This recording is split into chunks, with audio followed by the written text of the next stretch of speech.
The year was 2017, and I was 28, living a life that, from the outside, probably looked pretty mundane. I worked a stable but unexciting job in graphic design, spent my evenings cooking decent meals, and my weekends, well, my weekends were for the mountains. Not the kind with jagged peaks and oxygen tanks, but the rolling, forested kind that bordered my small town in upstate New York. I wasn't an adrenaline junkie, I just liked the quiet, the feeling of my own 2 feet on a trail, the way the forest always smelled like pine and damp earth. It was my escape, my reset button, and usually it was perfectly safe. I'd been exploring those hills since I was a kid, knew most of the trails like the back of my hand, and prided myself on my common sense. I always told myself I wouldn't be that person who got lost or got into trouble. I packed a first aid kit, enough water, a fully charged phone, and always told someone where I was going and when I expected to be back. That day, though, I made a mistake. A small one, I thought at the time, but the kind that snowballs into something you can never quite outrun. It had been a brutal spring. Weeks of relentless rain had turned the trails into mud slicks and swollen the creeks to angry rivers. So when the sun finally broke through a brilliant, almost aggressive warmth, I practically ran for the hills. I called my buddy Mark, figuring he'd be itching to get out too. He wasn't picking up. His voicemail was full. I tried a few more times, then shrugged. I could go alone just for a few hours. I wouldn't go too deep. Famous last words, right? I laced up my boots, threw a bottle of water and a granola bar into my small backpack, and headed out. The air was thick with the scent of wet earth and growing things, a rich, vibrant smell I loved. The sun filtered through the canopy, turning the leaves into stained glass. It was beautiful, truly. And for the first hour, everything was exactly as it should be. I hiked a familiar loop, feeling the tension drain from my shoulders with every step. I was alone, but it felt good, peaceful. That peace lasted until I decided to take a small detour. There was a section of the hillside, off the main trail, that always intrigued me. It was steeper, denser with old growth, and I'd always meant to explore it properly. With the ground still soft from the rain, it felt like the perfect time to forge a new path just a little ways in. I figured the heavy rain might have washed away some of the underbrush, making it easier. And it had. The ground was slick in places, but not impassable. I pushed through some thick rhododendrons, branches dripping cool water onto my face, and found myself on a steeper incline than I'd anticipated. The trees here were older, their trunks gnarled and covered in moss. The light was dimmer, even with the sun overhead, a green twilight that felt almost ancient.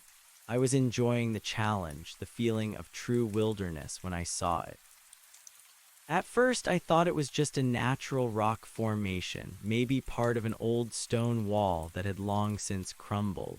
But as I got closer, pushing aside a curtain of dripping ferns, I saw the clear lines, the unmistakable uniformity. They were steps, carved gray stone steps emerging from the muddy hillside like the spine of some long-buried beast. They weren't broken or scattered, they were a distinct, orderly ascent, leading straight up the steepest part of the slope, disappearing into the denser foliage above. My breath hitched. I hadn't seen anything like this in all my years exploring these woods. This wasn't an old logging path, nor a forgotten settler's road. These were steps, and they led to nowhere I knew. They seemed to just vanish into the green. A shiver, not from the damp air, traced its way up my spine. It was the first ripple, the opening spark, telling me something was profoundly, strangely out of place. And that's when the air around me felt suddenly, inexplicably colder.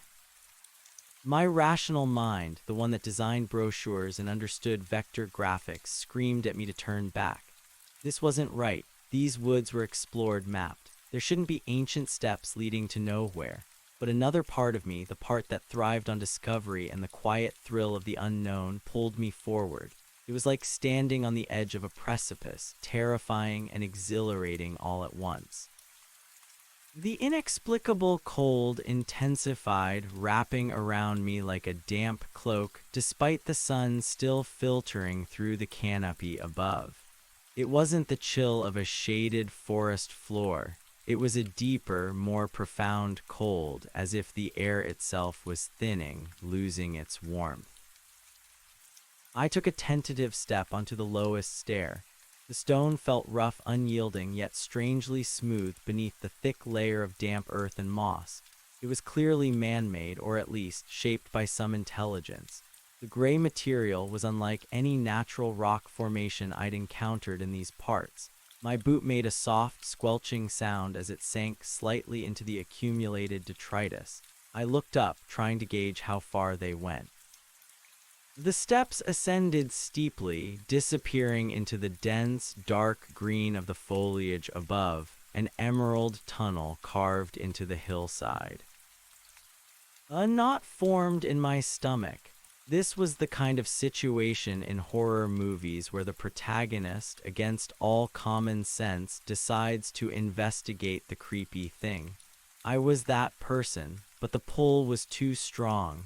It wasn't just curiosity, it was a deep, primal urge, like being drawn to a hidden truth. I had to know. One step, then another. The ascent was strenuous, especially with the slick conditions. I gripped at damp roots and branches, pulling myself up, my breath misting slightly in the strange cold. With each step, the forest around me seemed to change subtly. The trees grew closer, their ancient branches interweaving overhead to form an almost complete canopy, blocking out most of the sky. The light grew dimmer, a perpetual twilight, and the familiar sounds of the forest, chirping birds, rustling leaves, the distant murmur of the creek, faded. They weren't gone entirely, but they became muted, distant, as if I was moving into a soundproofed chamber. The only sounds were my own heavy breathing and the squelch of my boots on the moss-covered steps. The air grew heavier too, pressing down on me. It felt thick, almost viscous, and carried a faint, earthy smell I couldn't quite place, not just damp soil, but something deeper, mineral, and faintly metallic. It made the hairs on my arms stand on end. I kept telling myself it was just my imagination, the heightened senses of being somewhere truly new and unexpected. But the chill was undeniable, an unnatural cold that seemed to emanate from the very stone beneath my feet. I counted the steps, a silly, grounding act in a world that was rapidly becoming ungrounded. 20, 30, 42. There were so many more than I'd anticipated. They wound their way up, sometimes curving gently with the contours of the hill, sometimes angling sharply. Each step was roughly uniform, suggesting careful, intentional construction. Who built these, and why here in the middle of nowhere? My mind raced, trying to conjure logical explanations. A forgotten root cellar entrance, an old surveyor's marker, a prank. But none of them fit the sheer scale and strangeness of what I was encountering.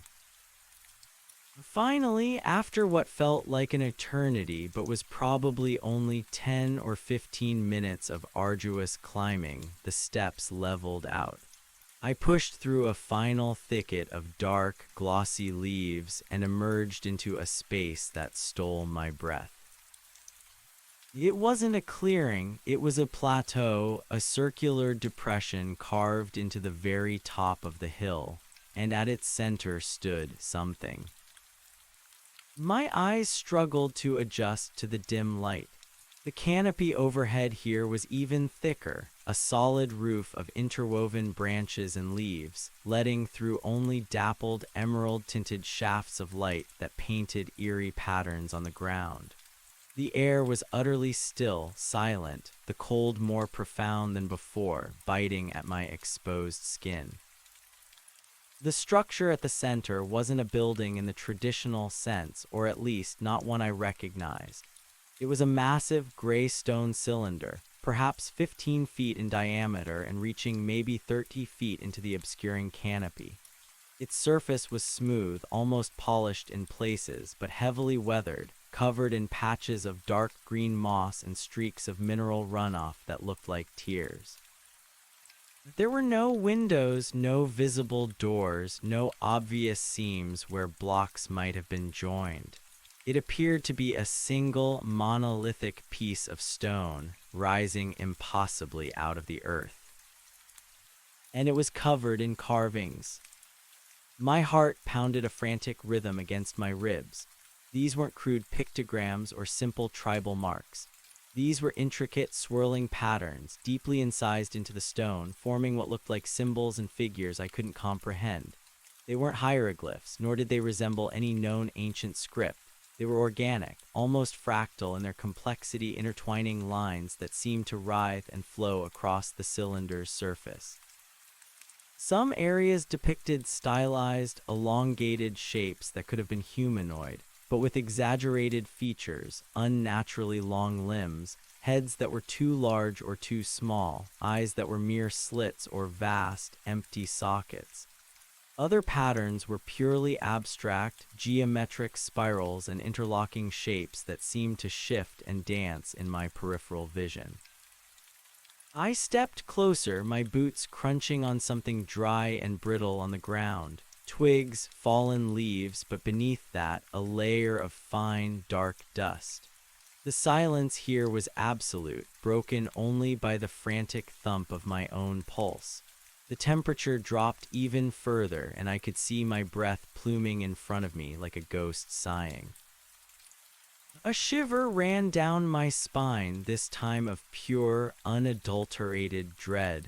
This wasn't an old settler's ruin. This wasn't an abandoned logging camp. This was something ancient, alien, and utterly out of place. It felt wrong, deeply, profoundly wrong.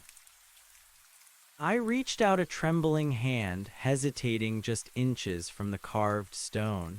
It felt cool, but not cold, somehow absorbing the chill of the air around it. My fingers brushed against a section of the cylinder, tracing the deeply cut lines. The stone felt impossibly smooth beneath the rough moss, almost like polished obsidian in places. As my fingertips glided over a particularly intricate spiral, a faint hum vibrated through the stone, so subtle I almost convinced myself it was just my imagination, a tremor in my own hand. But it was there, a deep, resonant thrum that seemed to vibrate not just the stone, but the very air around it, and then unnervingly, the bones in my own hand. I snatched my hand back as if burned, my heart leaping into my throat. The hum died as quickly as it had begun, leaving only the profound silence. Panic, cold and sharp, began to claw at the edges of my rational thought. I needed to leave. Now, this wasn't a discovery, it was an intrusion. I spun around, looking for the steps, for the path back. But the dense foliage had already closed in, the entrance to the step path swallowed by the indistinguishable green. I couldn't see it. My breath hitched. I stumbled forward, pushing through thick ferns, trying to retrace my steps. The light was so dim, the undergrowth so uniform. Every tree looked the same, every shadow an identical shade of oppressive gray-green. My mind, usually so good at spatial reasoning, felt clouded, disoriented. "Hello," I called out, my voice sounding thin and reedy in the overwhelming silence. No echo, no response. The word seemed to die almost instantly, swallowed by the dense air. I tried to calm myself, taking deep, shuddering breaths. Panic wouldn't help. I was probably just disoriented. I'd walked straight up. The steps had to be somewhere behind me. I turned back towards the cylinder, using it as a landmark. My eyes darted around the periphery of the plateau, searching for any break in the dense wall of green. And that's when I noticed the other things. Scattered across the moss-covered ground, partially obscured by fallen leaves and encroaching ferns, were smaller, darker shapes. At first, I thought they were just unusual rocks, but as I moved closer, a chilling realization dawned. They were too regular, too symmetrical. They were obsidian-like fragments, jet black and incredibly smooth, with sharp, almost crystalline edges. They glinted faintly in the dim light, catching what little luminosity penetrated the canopy. I knelt, picking one up. It was surprisingly heavy for its size, about the palm of my hand. The surface was cool but not cold like the air, and it was perfectly smooth on one side, almost reflective, while the other side was rough with small, sharp facets that seemed to glitter. It looked like shattered glass, but a kind of glass I'd never seen before, black and opaque, yet strangely luminous in its depths. As I held it, a faint prickling sensation spread across my palm. Not painful, but a strange, energetic hum, similar to what I'd felt on the large stone cylinder. It felt alive in a way. I quickly put it back down, a tremor running through my hand. What was this place? It wasn't just ancient, it felt other, like it didn't belong to this world, or at least not to this time. I forced myself to think clearly. I needed to find the path. I couldn't just wander aimlessly. I took a deep breath, trying to remember the orientation. I had climbed up the western slope of the hill, so the steps should be somewhere to the west. I looked up, trying to gauge the sun's position, but the canopy was too thick. There was no sun, just the perpetual, eerie twilight. My phone, I fumbled for it, pulling it out of my pocket. No signal, not surprising in these deep woods, but still a fresh wave of despair washed over me. The screen glowed, a comforting rectangle of familiar light in the oppressive darkness. I checked the time, 3:17 p.m. I'd been up here longer than I thought. My battery was at 78%, not ideal, but decent. I opened the GPS app, hoping it might at least show my approximate location even without a signal. The map loaded slowly, a blank grid appearing, then filling in with the faint outlines of the familiar trails. But my current position was a tiny, blinking dot far off the marked path in a blank, unlabeled area, and the compass was spinning wildly, unable to find true north. A new surge of panic. My internal compass, usually so reliable, was completely off too. I felt completely lost, disoriented in a way I'd never experienced before. It wasn't just physical, it felt like my very sense of direction, my innate understanding of space, was being distorted. I tried to re-engage my analytical brain. Okay, the steps led up, so they should lead back down. I just had to find the opening. I walked slowly around the perimeter of the plateau, keeping the stone cylinder in sight. Each step was cautious, my eyes scanning the ground, the trees, for any sign of a break. The undergrowth was uniform, a wall of green. It was as if the forest had grown seamlessly around the entrance, erasing it. As I circled, I started to notice other things. Faint impressions on the mossy ground, almost imperceptible. They weren't footprints, but rather faint, elongated indentations, like something heavy had been dragged or placed there, then lifted. They were too subtle to be natural, too uniform, and they led away from the cylinder, disappearing into the dense foliage in several directions. I paused, looking at the cylinder again. It hummed faintly, a subaudible vibration that I could feel more than hear, a deep resonance in my bones. It felt like a dormant power, a slumbering giant, and the air around it shimmered faintly, a subtle distortion of light that I wouldn't have noticed if I hadn't been looking so closely. This wasn't natural. Nothing about this was natural. A sudden, sharp crack echoed through the oppressive silence, making me jump. It sounded like a branch snapping underfoot, but heavier, louder, too close. I whipped my head around, my heart hammering. Nothing, just the endless green wall of trees. My imagination, I told myself, just my overactive imagination. But the sound had been distinct, too real. I picked up a sturdy, fallen branch, heavier than a normal walking stick, holding it like a club. It was a futile gesture, but it made me feel marginally less vulnerable. I had to find the steps. I had to get out of here. I spent the next hour in a frantic, desperate search. I systematically walked the perimeter of the plateau again and again, pushing aside branches, digging through piles of wet leaves, searching for any sign of the path I had ascended. But it was gone, completely. The forest had swallowed it whole. Every direction I looked was an impenetrable wall of ancient trees and thick undergrowth.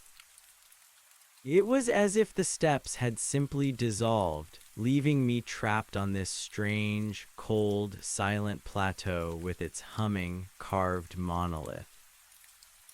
Despair began to set in, a cold, heavy weight in my chest, colder than the air itself. I was well and truly lost. No signal, no path, no way to tell which way was which. And the more I tried to make sense of it, the more confused I became. My head started to ache, a dull throb behind my eyes. The light continued to fade, even though it was only late afternoon. It was like eternal dusk here, or maybe the canopy was growing even thicker, strangling the light further. Shadows deepened, twisting the gnarled trees into monstrous shapes. The temperature continued to plummet, now truly biting. My light jacket offered little protection. I hugged myself, teeth chattering, trying to conserve warmth. I knew I couldn't stay out here in the open, especially with nightfall approaching, whatever nightfall meant in this perpetually dim place.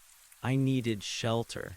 My eyes scanned the area around the cylinder. There were no caves, no natural overhangs. The ground was just the mossy, uneven earth. But then I saw it, tucked against the base of a particularly enormous, moss-covered tree, a dark opening. It wasn't a natural hollow. It was too regular, too rectangular, partially obscured by thick, clinging vines that looked ancient and gnarled. Hesitantly, I approached it. As I got closer, pushing aside the heavy curtains of vines, I saw that it was a perfectly cut doorway, perhaps 6 feet high and 3 feet wide, leading into the darkness beneath the tree's colossal roots. The stone surrounding the opening was the same gray, weathered material as the cylinder and the steps, deeply carved with the same intricate, flowing patterns. These carvings, however, were smaller, more precise, telling what looked like a continuous narrative in spiraling lines. The opening was black, absolute black, not just the darkness of a shadowed space, but a void that seemed to absorb all light.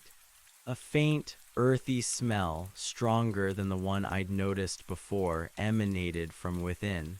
It was metallic, damp, and something else, something sickly sweet and faintly acrid. Fear warred with a desperate need for shelter. Going into a strange, dark hole was the stuff of nightmares, the literal definition of stepping into the unknown. But staying out in the open, exposed to whatever unseen things might lurk in this eerie place, felt equally dangerous. The temperature was dropping fast, and I was starting to shiver uncontrollably. Hypothermia was a real concern. I pulled out my phone again, switching on the flashlight.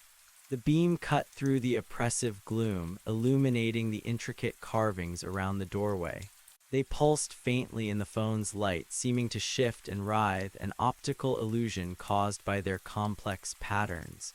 The faint hum from the main cylinder seemed to resonate more strongly here, a low, thrumming vibration deep in the earth. I peered into the opening. The flashlight beam was swallowed almost immediately, showing only a few feet of solid stone floor and walls before dissolving into absolute black.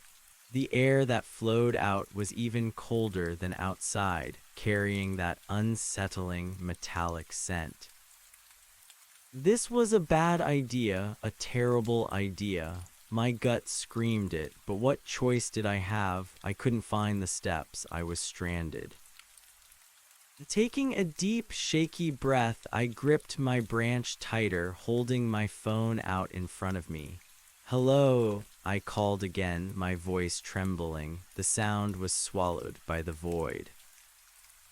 I took a hesitant step inside. The floor was rough-hewn stone, damp and slick in places. The walls were equally raw, but with a faint, almost glassy sheen in the flashlight's beam. The doorway wasn't just a shallow recess, it was a short, straight passage that opened into a larger space.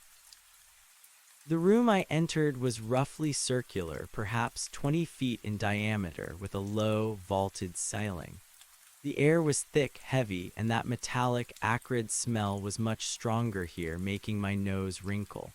The walls were rough stone, but the floor, where it wasn't covered in a thin layer of fine, dark dust, was polished to a reflective sheen, mirroring the weak light of my phone. And in the center of the room, standing upright, were two more of the black, obsidian-like fragments I'd found outside, but these were much larger, almost human-sized. They were shaped like irregular monoliths, jagged and sharp on one side, perfectly smooth and reflective on the other, reflecting my own startled face back at me in distorted angles. They pulsed with that faint, internal energy, a subtle shimmer that I could feel against my skin. My flashlight beam danced around the room, revealing more details. Along the walls were shallow alcoves, and in each alcove rested smaller, perfectly spherical objects about the size of bowling balls. They were also made of that strange, black, glassy material, smooth and utterly featureless. They seemed to absorb the light, appearing as perfect, dark orbs. I edged further into the rooms, my branch held out defensively. The sheer alienness of it all was overwhelming. This wasn't just ancient, it was fundamentally different from anything I knew. It felt like walking into a dream or a nightmare. As I took another step, my boot scuffed against something on the floor. I lowered my phone's beam. It was a faint, almost invisible outline on the polished stone. A symbol. The same complex, spiraling patterns from the cylinder outside, but here it was etched into the floor, radiating outwards from the center of the room beneath the two black monoliths. I looked at the monoliths again. They were positioned precisely, equidistant from each other, framing the geometric symbol on the floor. They weren't just decorative, they felt functional, purposeful. And the humming, the vibration, was much more pronounced here, a deep thrum that seemed to fill the very air, resonating in my teeth. A sudden, sharp sound, like metal scraping on stone, echoed from somewhere deeper within the structure. My blood ran cold. I wasn't alone. My heart hammered against my ribs, a frantic drumbeat. Every instinct screamed at me to run, to bolt back through the doorway and face the unknown terrors of the deepening twilight outside. But the sound had come from deeper inside the structure. Was there another room, another passage? I held my breath, straining my ears. The metallic scraping didn't repeat. Only the persistent, deep hum permeated the air. Was it an animal, something that had made this place its lair, or something else? My gaze fell on the polished floor beneath the monoliths. The etched symbol seemed to glow faintly, an almost imperceptible phosphorescence, a trick of the light, I told myself, but it sent a fresh wave of dread through me. The air grew even colder, a sudden drop that made my teeth chatter violently. I had to move. I couldn't stand frozen in the middle of this room, waiting for whatever made that sound to appear. I had two choices: back out into the darkening, disorienting woods or push deeper into the structure. Neither option felt good. The memory of the impossible steps, the vanishing path, and the compass spinning wildly made the outside option seem almost as terrifying as the inside. At least here, there was some semblance of enclosed space, of a path, however unsettling. My phone beam wavered as my hand trembled. I turned it slowly, searching for another opening in the circular room. Yes, there it was. Opposite the entrance I'd used, another doorway, identical in shape and size, also shrouded in impenetrable darkness. Summoning every ounce of courage I possessed, I pointed my flashlight towards it. The darkness ahead seemed even denser, more absolute than the first passage. The acrid smell was stronger, mingled now with a faint, coppery scent that made my stomach churn. "Hello," I called out again, my voice barely a whisper this time. No response, only the unsettling hum and the echo of my own fear. I took a hesitant step towards the second doorway. The two black monoliths seemed to watch me, their polished surfaces reflecting my distorted image, a mirror of my terror. The spherical objects in the alcoves along the walls seemed to darken, absorbing even more light, becoming voids within the dimness. As I crossed the room, the symbol etched on the floor beneath the monolith seemed to pulse more strongly, a subtle throbbing of light. I tried to avoid stepping on it, though I wasn't sure why. It felt like crossing a boundary. I reached the second doorway and peered into the blackness. My phone beam was again swallowed instantly, but this time, after a moment, it seemed to catch on something in the distance. A faint, greenish glow deep within the passage. My heart leaped into my throat. Light, another source of light not from my phone, it beckoned, a beacon in the suffocating darkness. But it was a strange light, too unnatural, with an alien hue. Taking a deep, fortifying breath, I stepped through the second doorway. This passage was longer than the first, sloping gently downwards. The walls here were smoother, almost seamlessly joined, the same dark gray stone. The air was heavy, the acrid smell intensifying, and the hum, though still a vibration in my bones, now seemed to carry a faint, high-pitched whine beneath it, almost like an ancient machine struggling to start.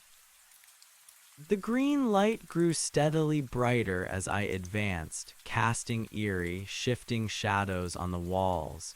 It wasn't a lamp or a torch. It was a diffuse, internal glow radiating from the source itself. The passage opened into another, larger chamber. This one was even more unsettling than the last. It was enormous, a cavernous space with a high, domed ceiling that disappeared into absolute darkness above the reach of my flashlight. The floor was the same polished black stone, slick and reflecting the green light in distorted waves. And at the very center of this vast chamber, pulsing with that sickly green glow, was the source of the light. It was a massive crystalline structure, like a gigantic, multifaceted gem rising from the floor almost to the ceiling. It wasn't transparent, it was opaque, the light seeming to emanate from within its very core. It shimmered and pulsed, a slow, rhythmic beat that matched the thrumming I felt in my chest. Around the base of this glowing crystal, arranged in a perfect circle, were 7 more of the human-sized black monoliths. But these weren't merely reflective. As I looked closer, I saw that their smooth, polished surfaces were subtly moving, shifting like liquid obsidian. Patterns of faint, swirling light danced across their faces, mirroring the green glow of the central crystal, but also hinting at deeper, internal light sources. And on the floor, etched into the polished stone around the crystal and the monoliths, was an even more complex, sprawling geometric pattern, radiating outwards like an enormous, intricate web.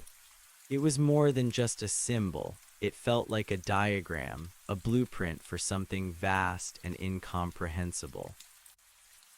I stood transfixed, my phone forgotten in my hand, its beam now overshadowed by the powerful, alien green light. This wasn't a natural formation. This wasn't a human creation. This was something entirely beyond my understanding, something that felt older than time and infinitely more powerful. The air in the chamber was charged, almost crackling with an unseen energy. The cold was no longer just a physical sensation. It was an oppressive presence, a weight that pressed down on me, making it hard to breathe.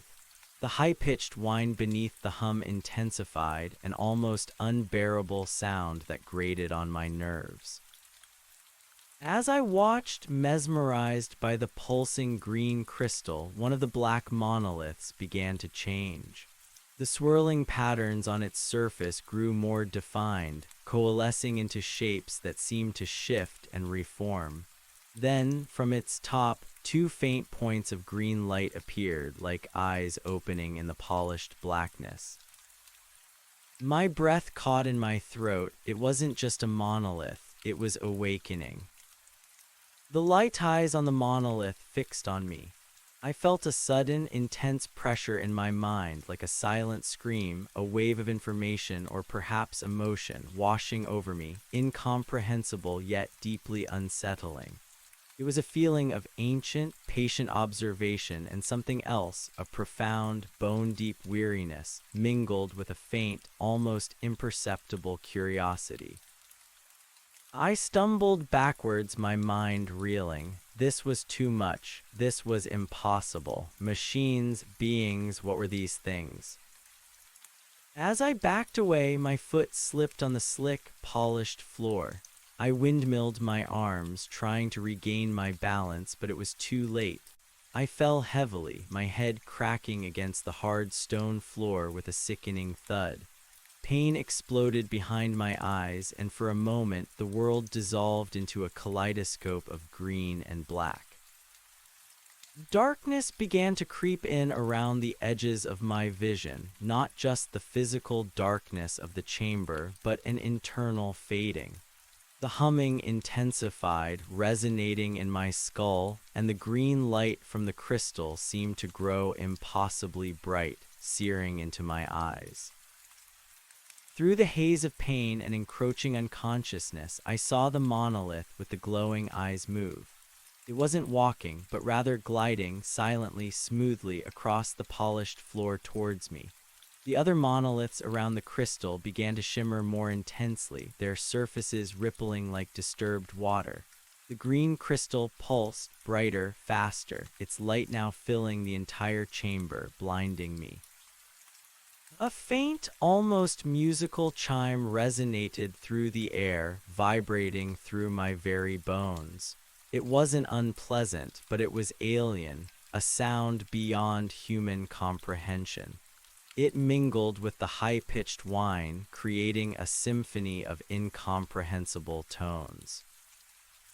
I tried to push myself up, but my limbs felt heavy, unresponsive. My head throbbed, a dull, insistent ache.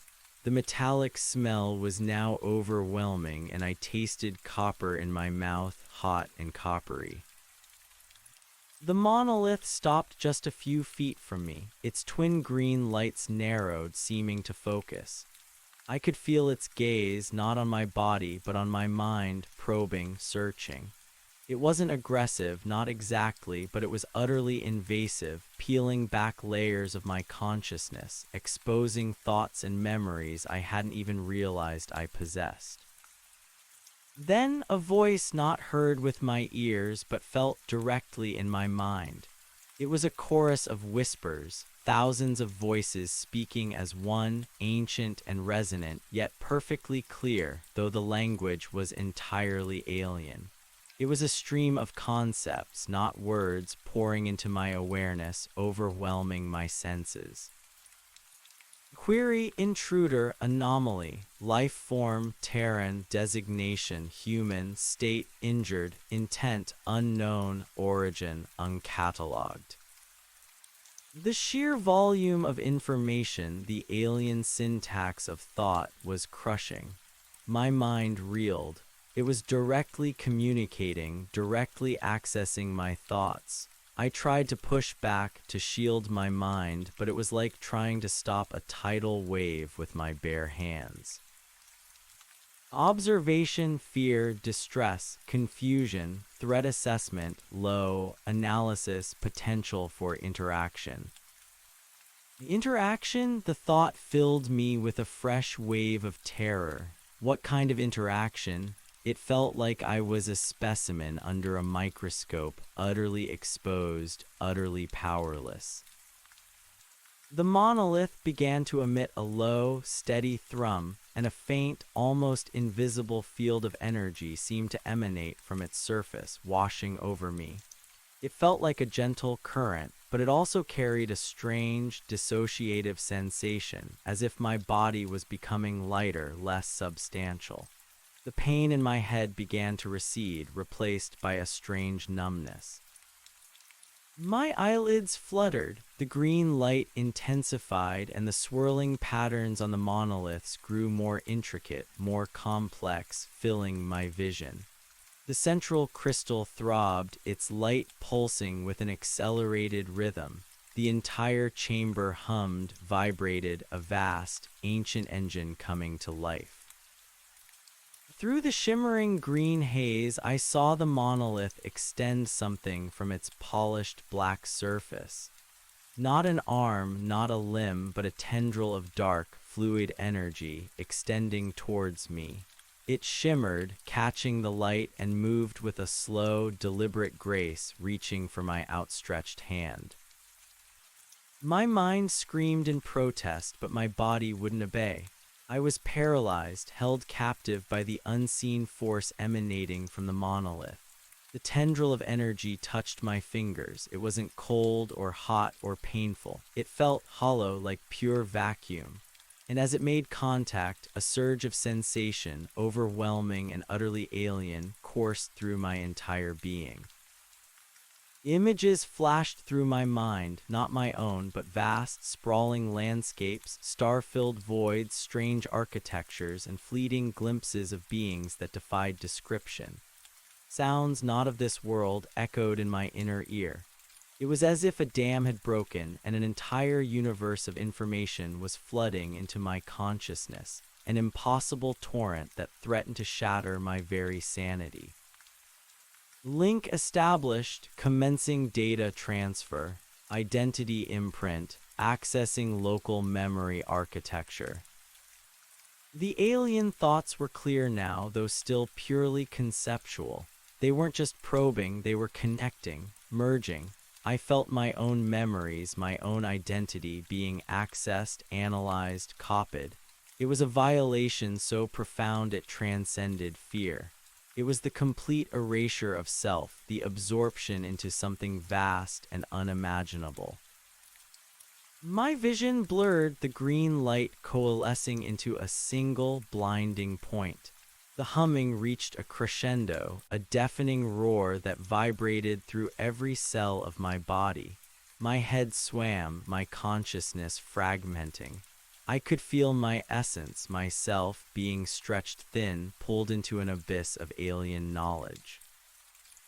The last thing I saw before the complete darkness took me was the tendril of dark energy retracting, the green eyes on the monolith dimming slightly, and the pulsing of the crystal slowing as if its task was complete. Then there was nothing. No light, no sound, no self, just the profound, silent void. Darkness, a perfect, silent, impenetrable darkness that stretched further than any shadow, deeper than any night. It wasn't the absence of light, it was the absence of everything. No sound, no sensation, no self, just an infinite, formless void where I used to be.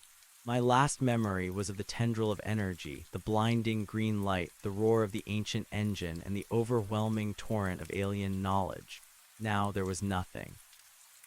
A profound, terrifying emptiness that felt like the end of everything. Then a flicker, not of light but of sensation. A faint, distant hum resonating from far, far away, yet somehow also from within me. It was a vibration, a frequency too subtle for human ears, but my very essence seemed to detect it. It grew slowly, like a distant star brightening, drawing closer. It brought with it a cold, a pervasive chill that was distinct from the biting air of the chamber. This was a cold that touched my core, a deep, unsettling frigidity that felt ancient and vast. With the cold came a pressure, a gentle, insistent weight, not physical but intellectual, informational, like a library of 1,000 forgotten languages pressing against the fragile walls of my mind. It wasn't painful, but it was overwhelming, a silent chorus of alien concepts swirling and coalescing. I wasn't conscious, not in the way I understood it. I was a point of awareness, floating in the sea of sensation, bombarded by data I couldn't yet process. Images began to form, not seen with eyes, but impressed directly onto my consciousness. Starfields, impossibly distant galaxies, nebulae swirling in cosmic ballets. Then fleeting glimpses of impossible geometry, structures that defied physics, built of light and shadow, existing in dimensions I couldn't fathom. And interwoven with these grand cosmic vistas were micro-details, the intricate crystal lattice of a mineral from a far-off moon, the complex energy signature of a star dying in slow motion, the almost imperceptible movement of tectonic plates on an unknown planet. It was too much. A scream, silent and internal, tried to rip through me. My nascent awareness recoiled, shattered, fragmented by the sheer magnitude of the input. I wanted to close my eyes to shut it out, but I had no eyes. I wanted to run, but I had no body. I was just a terrified thought, adrift in an ocean of alien truth. Then a new presence, the specific hum of the monolith, the one that had touched me, returned. It was a focused resonance, a steady, guiding tone amidst the cosmic cacophony. It wasn't a voice in my mind, not yet, but a stabilizing force, an anchor in the storm of information.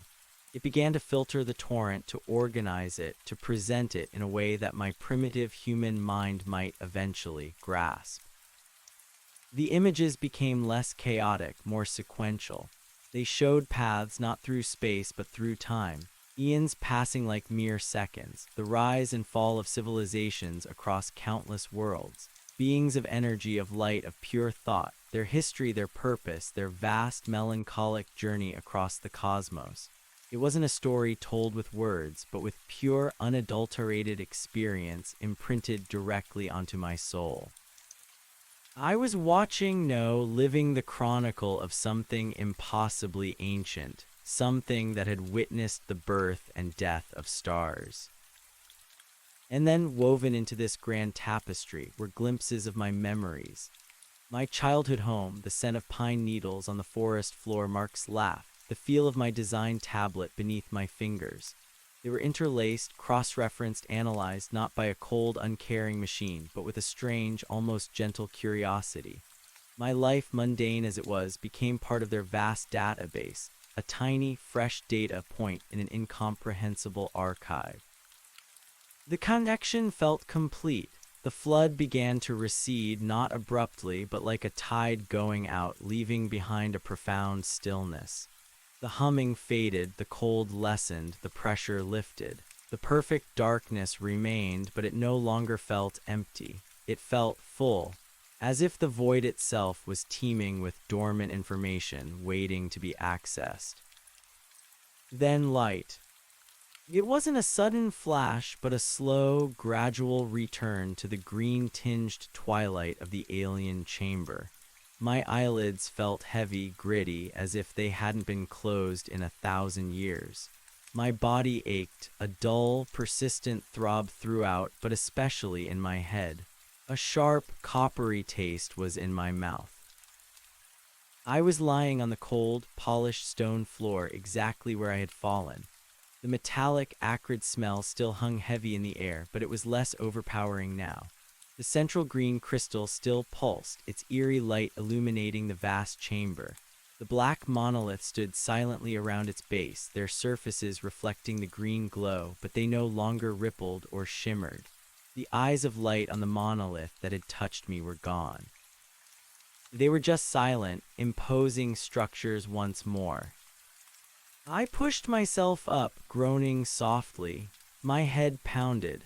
I touched the back of my skull gingerly, and my fingers came away damp with something sticky.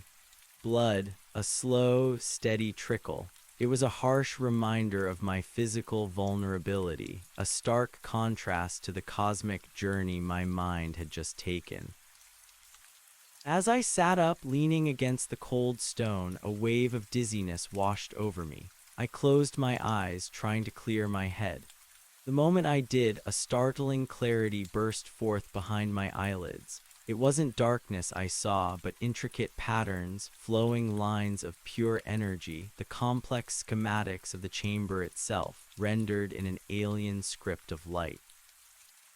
I saw the pathways of air currents, the subtle vibrations of the stone, the faint electromagnetic fields emanating from the crystal. It was like seeing the world not with my eyes, but with an entirely new set of senses, perceiving the hidden layers of reality. I gasped, my eyes flying open. The images vanished, replaced by the familiar green light of the chamber. I closed them again, cautiously.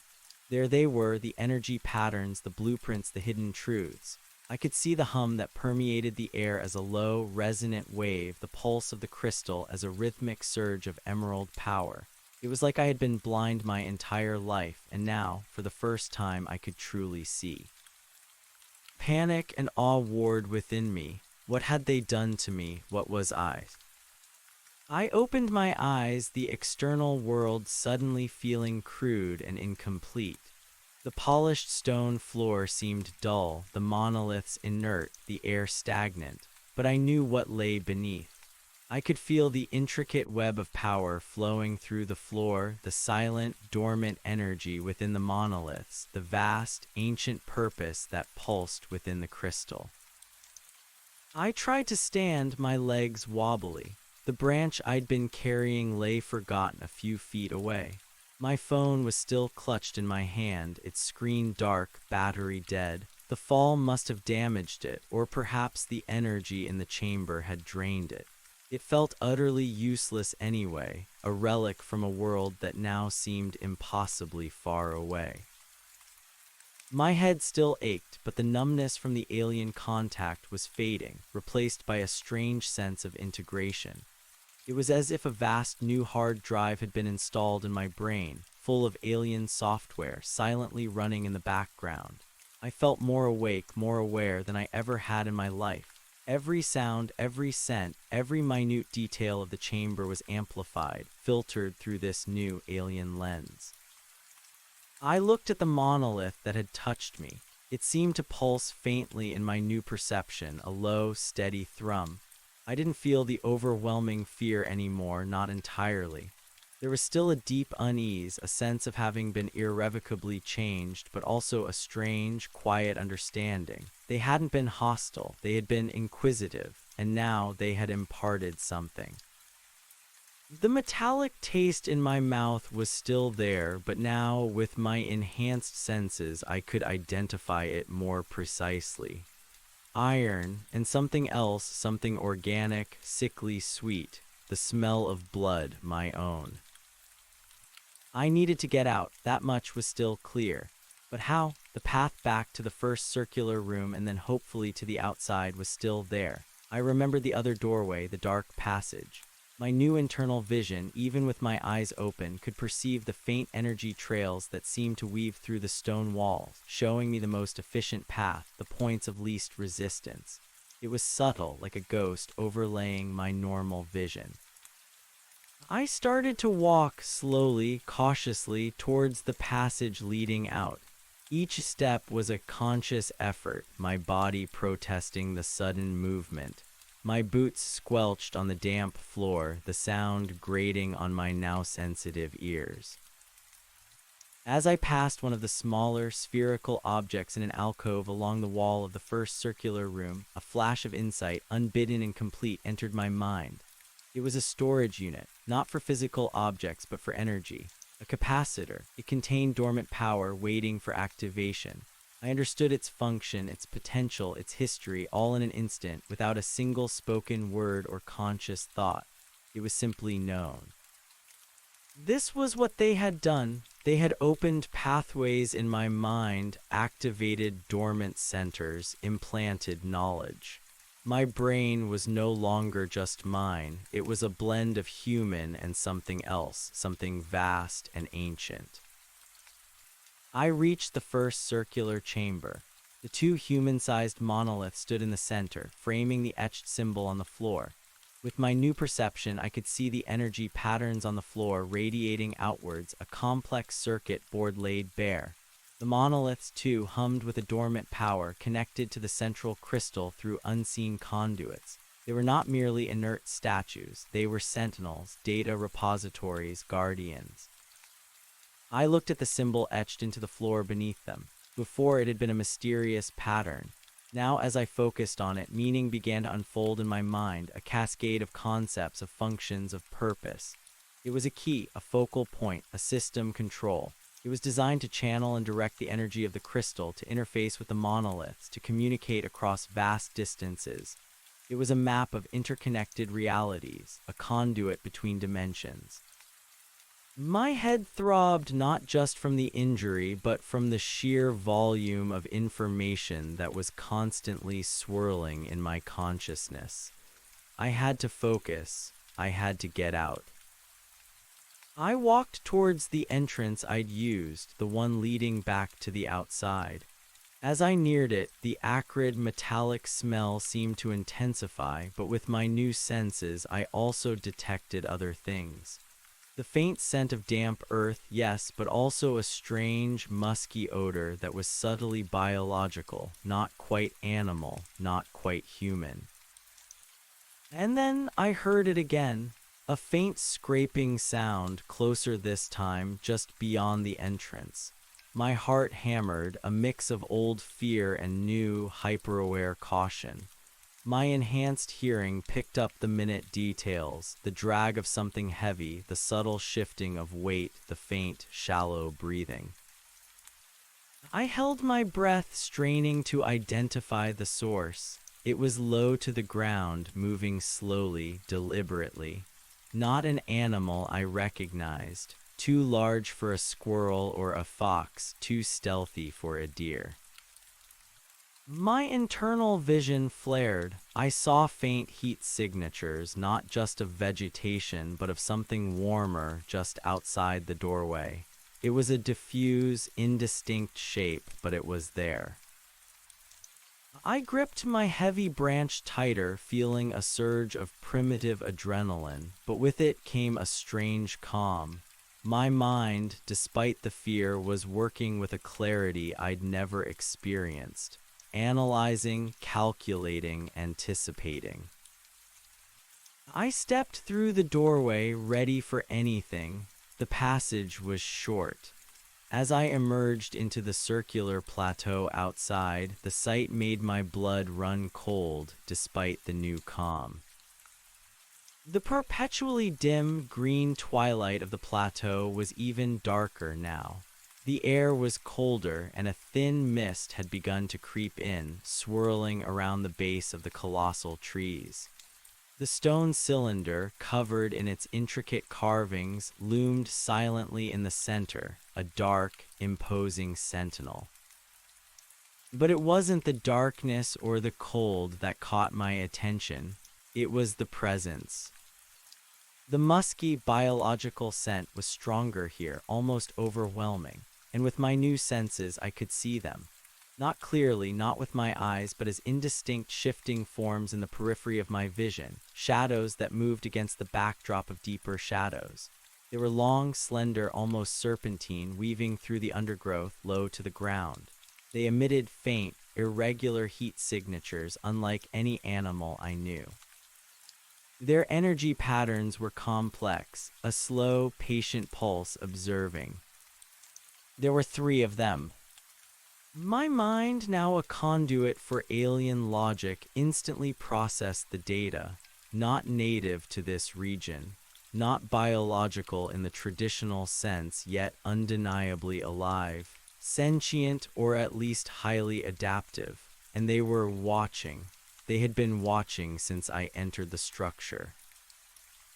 A cold dread seeped into my bones. This wasn't just some lost ruin. This was a guarded place, and I was an intruder. I tried to back away, to retreat into the safety of the chamber, but my feet felt rooted to the spot. The air was thick with their unseen presence. I gripped the branch, my knuckles white. One of the shadows shifted, separating from the dense wall of trees. It was still indistinct, shrouded in the mist and the gloom, but it was moving towards me, slowly, deliberately. I heard the faint rustle of leaves, the almost imperceptible scrape of something hard against damp earth. My mind raced, filtering through the vast new database of knowledge. What were these things? My human instinct screamed monster, but the alien logic whispered guardians, watchers, collectors.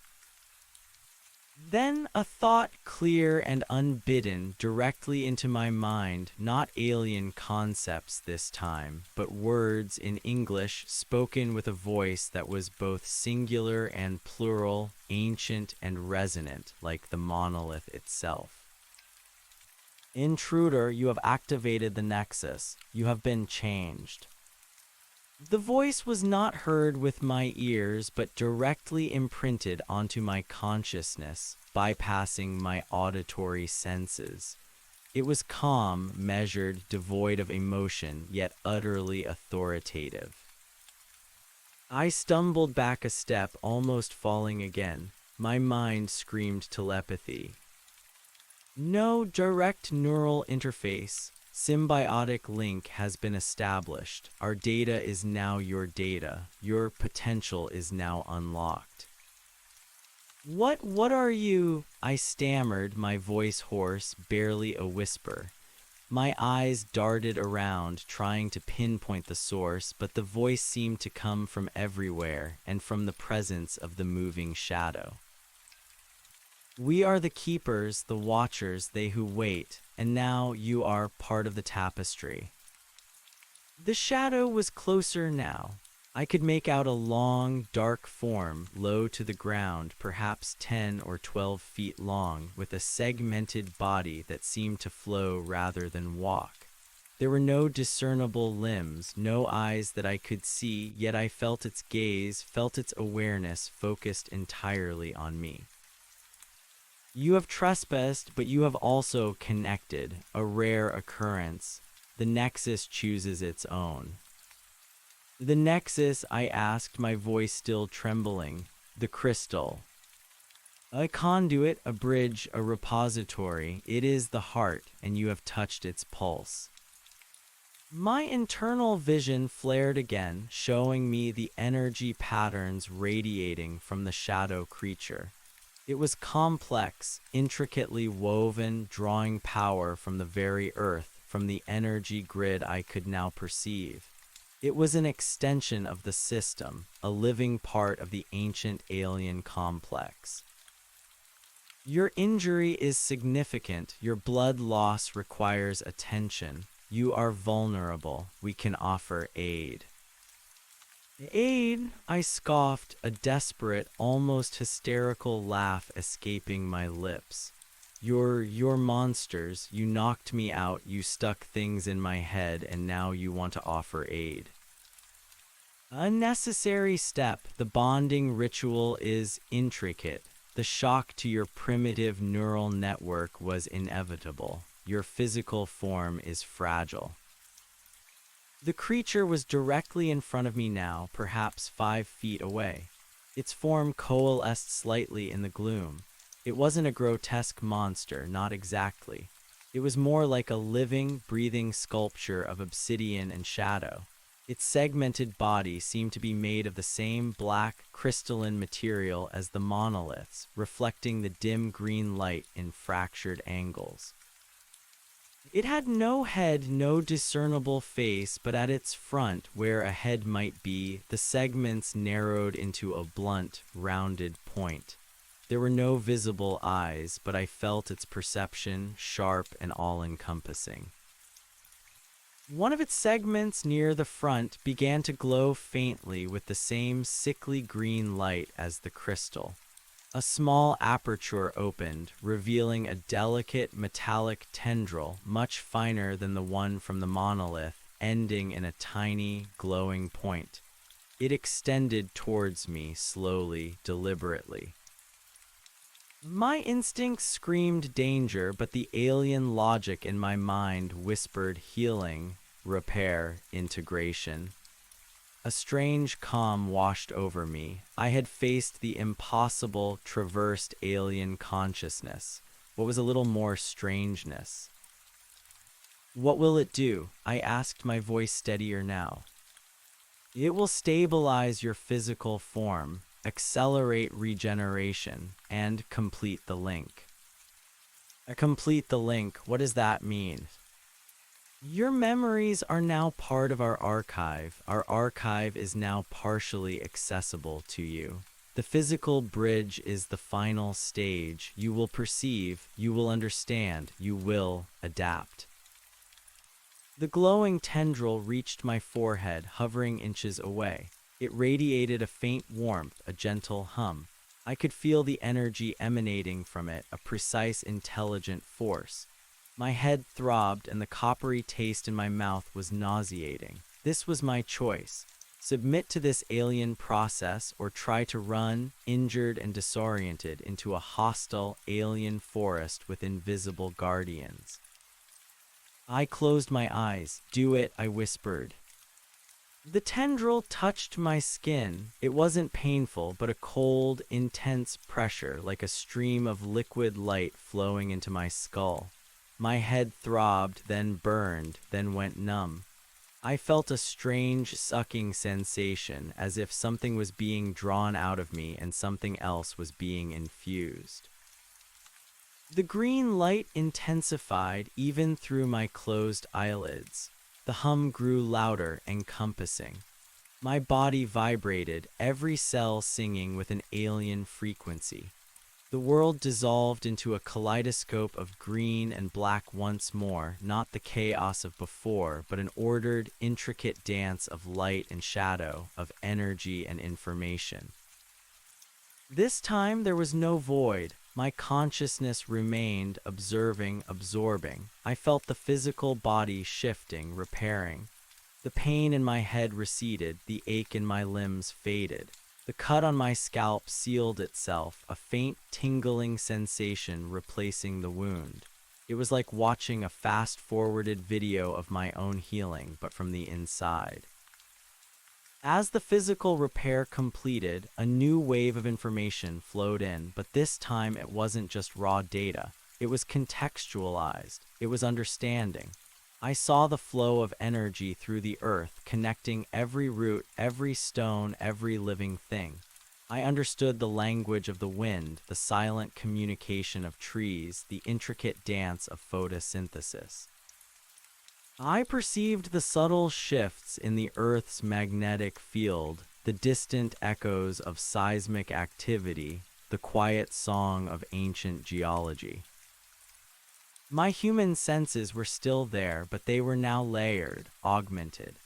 I could see the individual molecules of water vapor in the mist, taste the complex mineral composition of the soil, hear the infrasonic whispers of distant creatures, feel the faint bioelectric fields of the plants around me.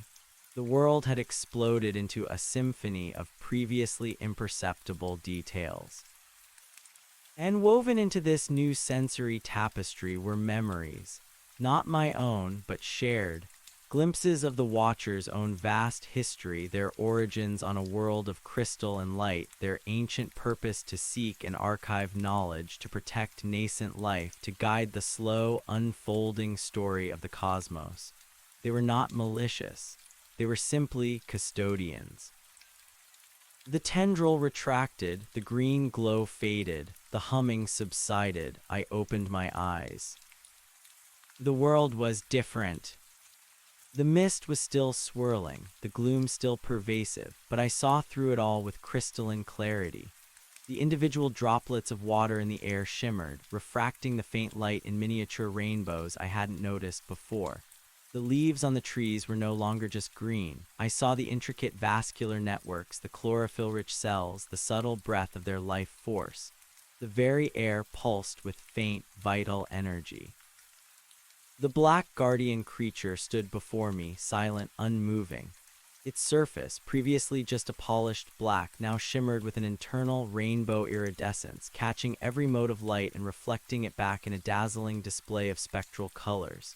I could see the intricate network of energy conduits just beneath its skin, flowing with a vibrant emerald light. It was no longer just a shadow. It was a being of profound, silent beauty. The integration is complete.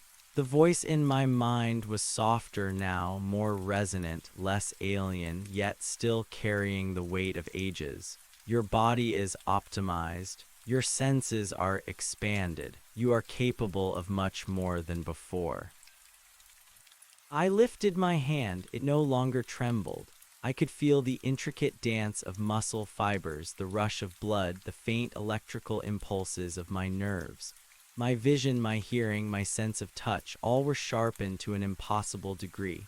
I felt stronger, lighter, more aware. The cut on my head was gone, not a scar, not even a trace. My skin was smooth, perfect. This was no longer just me. It was me and something more. "So I'm like you now?" I asked, my voice surprisingly steady. "You are a new iteration, a bridge, a conduit. You retain your biological form, your memories, your humanity, but you are also connected to the network, to the knowledge, to us." The network. The nexus, the crystal, it is a node, a link to the greater archives, to the cosmic web. You are now attuned. You can perceive its flow, its purpose, and perhaps in time you can interact with it. I looked at the stone cylinder, then back at the creature. "And you want me to do something." "Our purpose is preservation, observation. We are stationary, bound to this location, to this node, but the network requires maintenance, interaction. It awakens only when a certain threshold of consciousness and connection is met. You have met that threshold. So I'm supposed to fix things, control it." My mind reeled. "Not to fix, to understand, to interact, to learn, and to assist us in our stewardship of this world, your world." The creature moved, gliding silently towards the colossal stone cylinder. As it passed, a faint, almost invisible shimmer emanated from its body, gently disturbing the mist.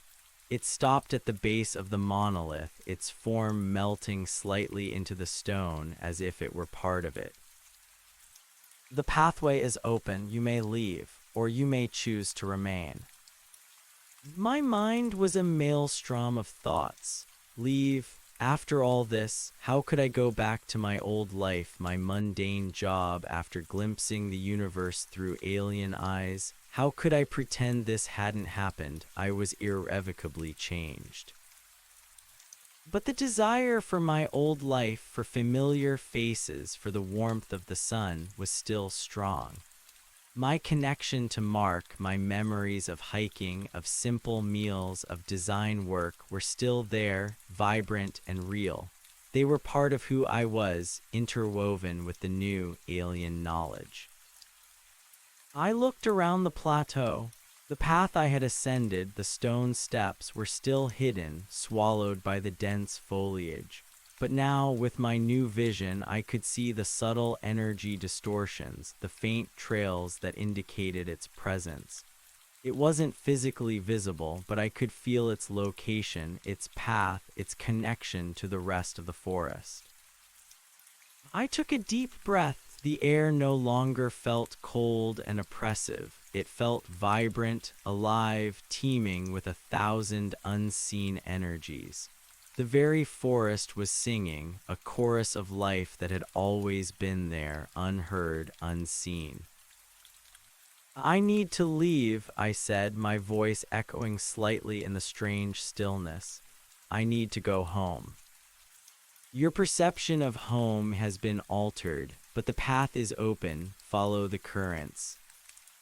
I turned and walked towards where I sensed the steps should be. The dense rhododendrons and ferns, which had seemed impenetrable before, now parted slightly as if accommodating my passage. I pushed through them, sensing the rough, ancient stone of the steps beneath the layer of damp earth and moss.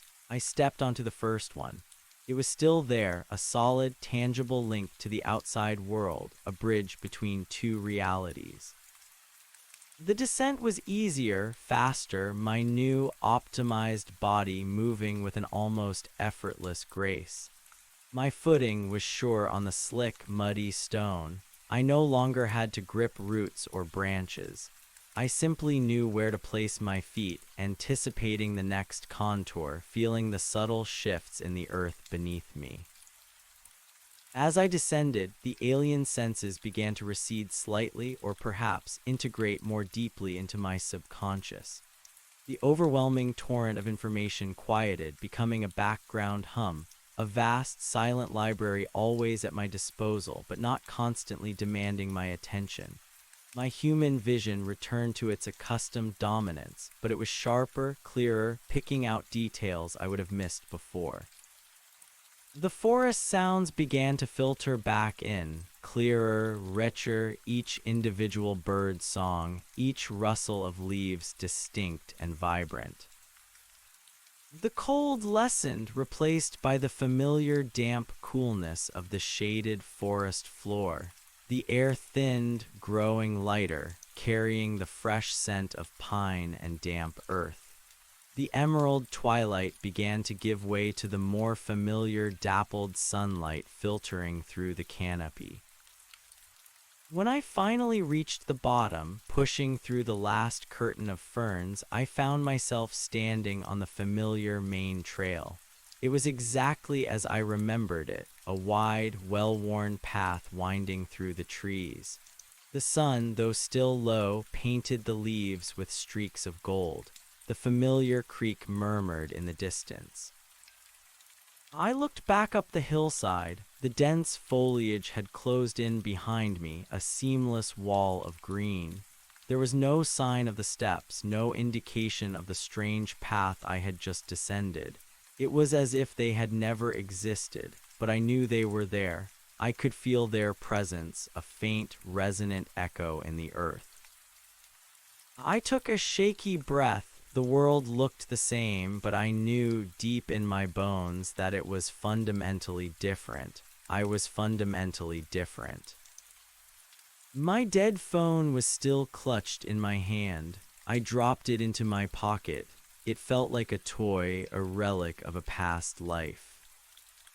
I started to walk, following the familiar trail towards the edge of the woods. Every step was a revelation. I could hear the faint scurry of mice beneath the leaf litter, feel the subtle vibrations of ants marching in their underground tunnels, taste the faint sweetness of pollen in the air. The forest was no longer a quiet escape. It was a teeming, vibrating nexus of life and energy, a complex system laid bare before my newly opened senses. My own body felt perfect. Stronger, more agile. My stride was effortless, covering ground with surprising speed.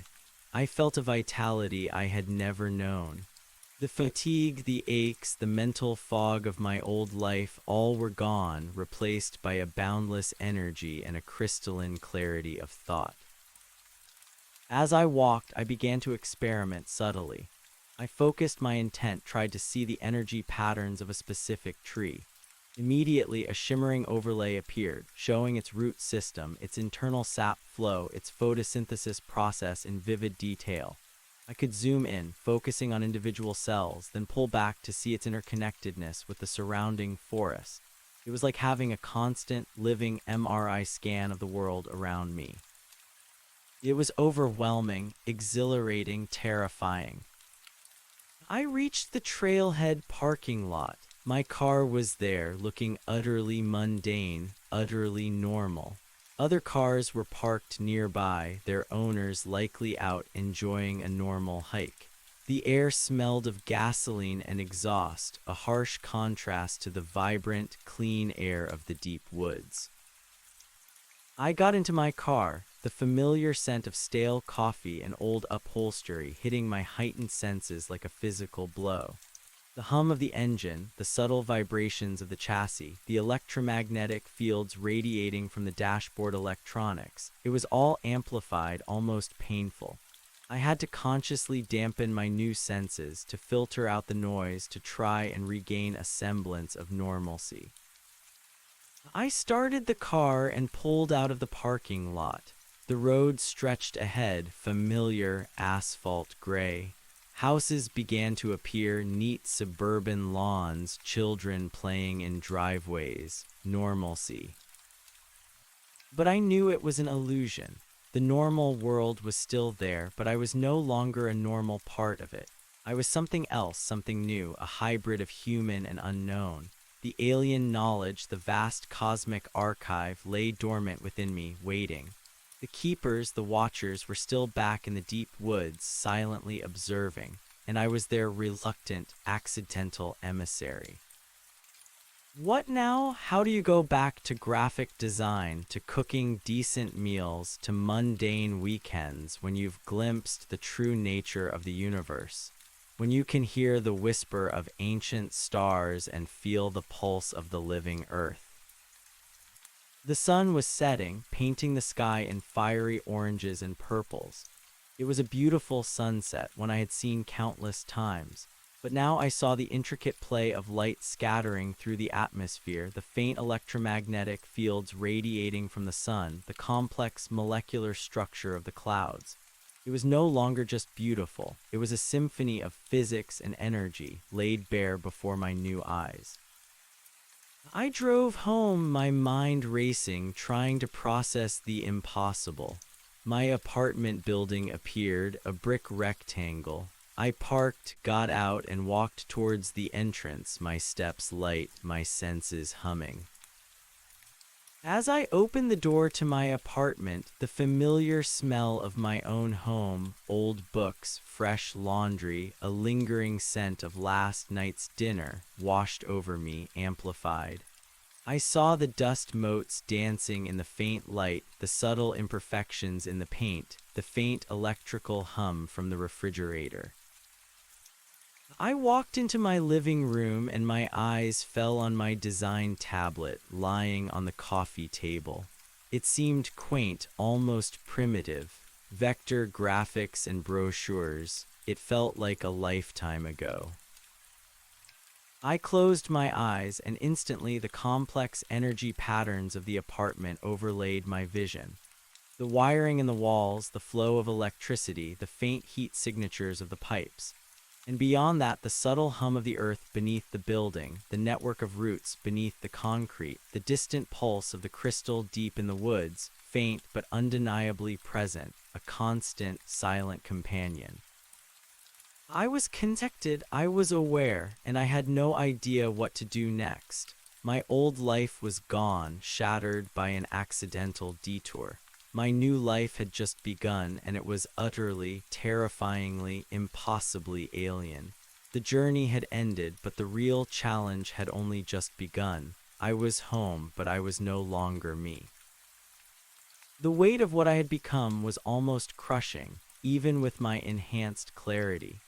My apartment, once a sanctuary, now felt like a cage, or perhaps a museum of a life I no longer inhabited. The air was thick with information I couldn't process fast enough. The walls thrummed with unseen energies, and the silence was a deafening symphony of subtle vibrations and distant echoes. I walked to the window, pulling back the blinds. The city spread out below, a twinkling grid of lights. Before, it would have been a comforting sight, a testament to human ingenuity and bustling life. Now I saw the intricate, chaotic dance of electromagnetic fields, the waste heat radiating from buildings, the slow, imperceptible shift of the Earth's crust beneath the concrete jungle. Each car on the highway was a tiny, self-contained energy signature, each street light a pulse of electrical power. It was magnificent, horrifying, and utterly overwhelming. My old life, Mark, my job, how could I explain this? How could I even begin to articulate that I had glimpsed the true fabric of reality, that I now carried an alien library in my mind, that my very cells had been re-engineered? They wouldn't believe me. They would think I was insane, and perhaps a part of me was. I closed my eyes, trying to dampen the sensory input to filter the cacophony. The moment I did, the energy patterns of the city bloomed behind my eyelids, a vibrant, flowing tapestry of power lines, communication signals, and the faint, rhythmic pulse of the ancient crystal deep in the forest, a constant, silent presence in my awareness. It was a struggle to simply not see, to not hear, to not feel every infinitesimal detail. My mind was like a supercomputer running a million programs at once, and I was just trying to keep from crashing. I needed space, I needed quiet, I needed to understand what had happened.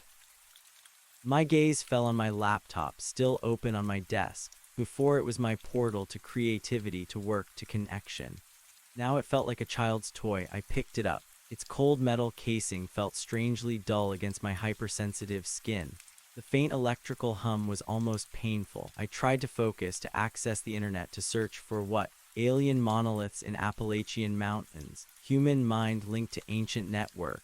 It was absurd. The search engines designed for human queries would be useless. The knowledge I now possessed was beyond anything documented on Earth. I opened a blank document, my fingers hovering over the keyboard. My mind raced, not with words, but with concepts. I knew the history of the universe, the rise and fall of countless civilizations, the silent journey of the keepers across the stars. I knew the intricate mechanics of their technology, the purpose of the crystal, the function of the black monoliths. It was all there, a vast, accessible database, but translating it into human language, into coherent thought, felt like trying to compress an ocean into a teacup. A sudden pang of longing for Mark hit me. His warm presence, his grounding humor, his simple human understanding. How could I ever share this with him? Or should I even try? The keepers had said nothing about what I should do, only what I could do. Their message was one of observation, preservation, stewardship. But my human heart still yearned for connection, for the familiar. I spent the next few hours in a strange, hyper-aware trance. I ate a meal, every flavor, every texture, every chemical compound of the food was amplified, a dizzying array of sensations. The process of digestion, the subtle shifts in my metabolism were now transparent to me. I tried to watch television, but the flickering pixels, the artificial sounds, the contrived narratives felt utterly meaningless, a faint echo of simpler times. My mind was constantly bombarded by the underlying reality, the energy patterns, the true, hidden world that lay beneath the superficial layer of human existence. Sleep eventually came, not as a gradual fading, but as a sudden, almost forced shutdown of my overstimulated senses. Even then, my dreams were vivid, alien, star-filled vistas, geometric patterns of light, the silent, patient voices of the keepers echoing through the void of my subconscious. I was soaring through nebulae, exploring impossible cities, witnessing cosmic events from a timeless perspective. I awoke feeling more rested than ever, yet also profoundly disoriented, unsure where the dream ended and my new reality began. The next morning, I knew I couldn't just resume my old life. The office, the clients, the deadlines, it all felt utterly trivial, impossibly distant. I called in sick, mumbling something about a bad stomach flu. My boss, bless her human normalcy, sounded sympathetic. The words felt hollow, a lie spoken by a stranger. I needed to go back, not to the city, not to Mark yet, but to the forest, to the nexus.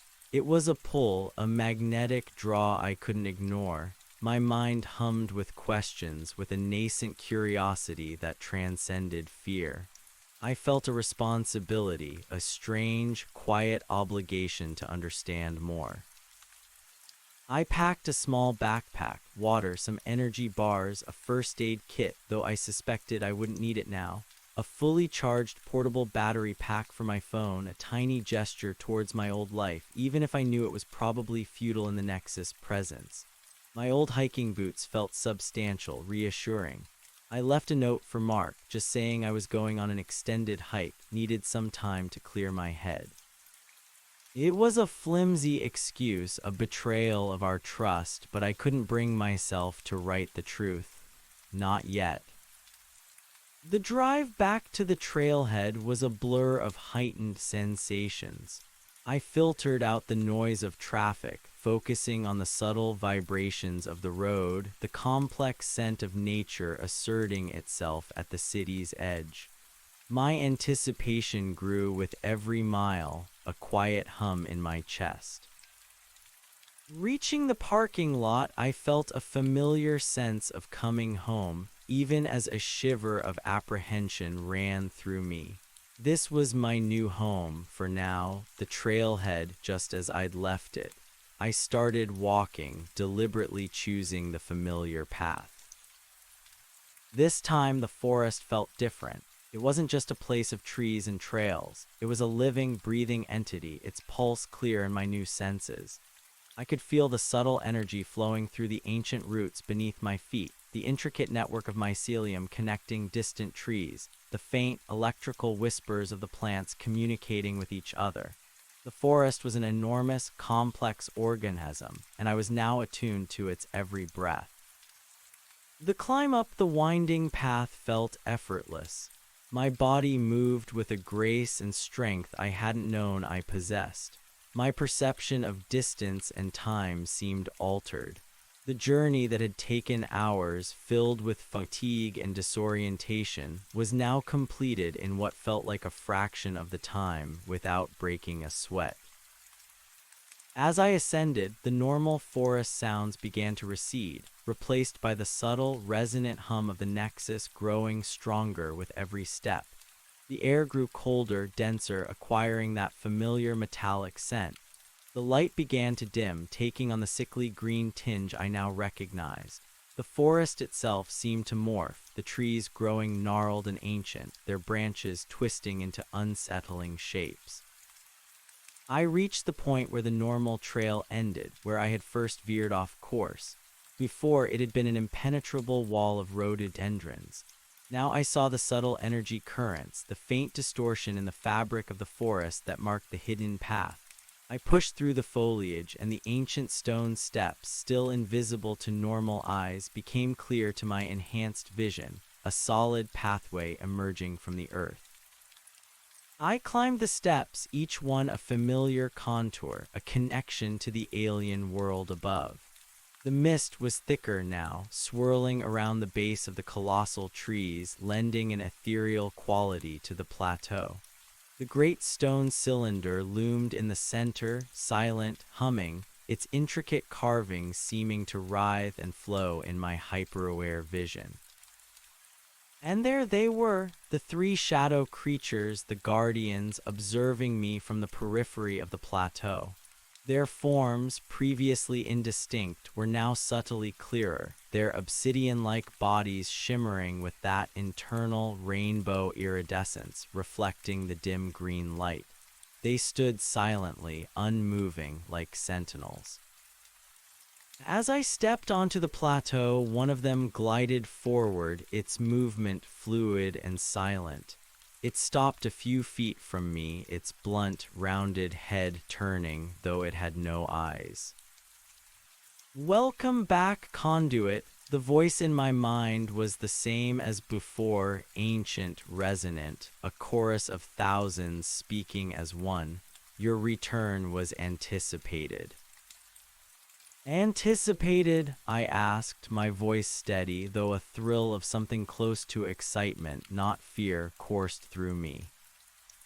The link is strong, the attunement complete. Your purpose is now aligned with the nexus. My purpose? I scoffed softly. I'm a graphic designer. My purpose was to make aesthetically pleasing brochures. A ripples like silent laughter emanated from the creature. Your previous designation is irrelevant. Your potential is now vast. Your connection to the network is unprecedented for a Terran life form. The Nexus chose well. What do you want from me? I asked, looking around the eerie plateau, then back at the creature. The Nexus requires interaction. It is a node, a living archive, a bridge. It has been dormant for eons, awaiting a suitable interface. Your arrival, your unique physiological and neurological profile, allowed for the initial integration. Your continued presence is required to fully awaken it. Awaken it? What does that mean? What happens if it fully awakens? It connects, it expands, it shares. The archive is vast, beyond your current comprehension. This node contains only a fraction. To awaken it is to activate its full potential, to link it to the greater cosmic web. My mind swam with the implications. An ancient alien supercomputer, a nexus of cosmic information, waiting for me to plug it in. It was a staggering thought, too immense to fully grasp. And what about the world, my world? What happens when this cosmic web connects here? The world will perceive what it is capable of perceiving. For most, nothing will change. For those with sufficient attunement, new realities will be unveiled. The network is not destructive. It is informational. It is growth. So you want me to go back inside? I asked, looking towards the vine-shrouded entrance beneath the tree. The choice is yours, conduit. You are not compelled, but the potential for understanding, for knowledge, is within. And with it, the potential for stewardship, for protection. The word protection resonated deeply. My human core, despite all the alien knowledge, still felt a fierce connection to my home world, to its fragile beauty. If this nexus had the power to harm or help, then perhaps I had a role to play. Show me, I said, my voice firm. Show me what I need to do. The creature shimmered, then turned, gliding silently towards the ancient doorway. Its two companions remained at the edge of the plateau, silent guardians. I followed the first creature, stepping through the curtain of vines into the familiar darkness of the passage. The air inside was thick, heavy, that familiar metallic scent mingling with the acrid undertone. But now it wasn't just smell. It was an intricate tapestry of chemical compounds, energy signatures, and subtle biological effluvia laid bare before my senses. The passage itself thrummed with a low, resonant energy, the very stones singing a silent song. We entered the first circular chamber. The two smaller monoliths in the center pulsed with a steady emerald light, imperceptible to normal vision, but clear as day to me. The spherical objects in the alcoves along the walls glowed with a soft, internal energy, silent capacitors humming with potential. The guardian creature stopped at the edge of the large, etched symbol on the floor, its form blurring slightly as if radiating energy. It didn't point or gesture, but the intention was clear, imprinted directly on my mind. The nexus requires interface. You are the key. I walked towards the symbol, my eyes scanning the intricate patterns. Before, it had been a mysterious design. Now it was a complex circuit diagram, a control panel of alien origin. I understood its geometry, its purpose, the flow of energy it was designed to regulate. The central conduit requires activation. The creature's thought voice was clear: touch the nexus, focus your intent, feel the flow. I hesitated for a moment, then took a deep breath. This was it, the point of no return. I knelt down, placing my hand flat on the cool, polished stone directly onto the center of the intricate symbol. The moment my palm made contact, a surge of energy, cold and intensely powerful, shot through my arm, electrifying my entire being. It wasn't painful, but it was overwhelming, a pure, raw power coursing through my veins, vibrating in every cell. The symbols on the floor around my hand flared to life, glowing with an internal green light, radiating outwards like ripples in a pond. My mind was instantly flooded with a torrent of information, far more organized and coherent than the initial chaotic download. I saw the nexus not as a physical crystal, but as a vast, multi-dimensional construct, its roots stretching deep into the earth, its branches reaching out into the cosmos. I saw its connection to other nodes, other archives, scattered across countless worlds, forming an immense, intergalactic network of knowledge. I was no longer just perceiving it, I was part of it. My consciousness expanded, stretching out into the chamber, encompassing the monoliths, the crystal, the very air. I felt the dormant power in the spherical objects, the silent sentinels of the black monoliths. I was the hub, the interface, the conduit. Focus your intent, conduit, draw upon the inner core. The voice of the guardian was a gentle guide in the storm of sensation. I closed my eyes, focusing inward. I reached out with my mind, not just to the symbol under my hand, but deeper, to the pulsating green crystal in the inner chamber. I felt its immense, ancient power, a slow, rhythmic beat like a cosmic heart. I drew on it, not with force, but with a gentle invitation, a request for connection. As I did, the hum in the chamber intensified, rising in pitch, vibrating through the very stones. The green light emanating from the symbol under my hand grew brighter, spilling across the floor, illuminating the entire room with an emerald glow. The two central monoliths began to hum, their polished surfaces rippling with internal light, like liquid obsidian catching fire. Then the floor itself began to vibrate, a deep, resonant thrum that shook the very foundations of the ancient structure. Dust motes danced in the green light, swirling around me. The air crackled with an unseen energy, raising the fine hairs on my arms. The gateway to the inner chamber, previously shrouded in darkness, now glowed with an inviting, pulsating emerald light. I could feel the pull, the magnetic draw of the central crystal, calling to me, beckoning me deeper. The primary connection is established. Proceed, conduit. I rose, my body light humming with power.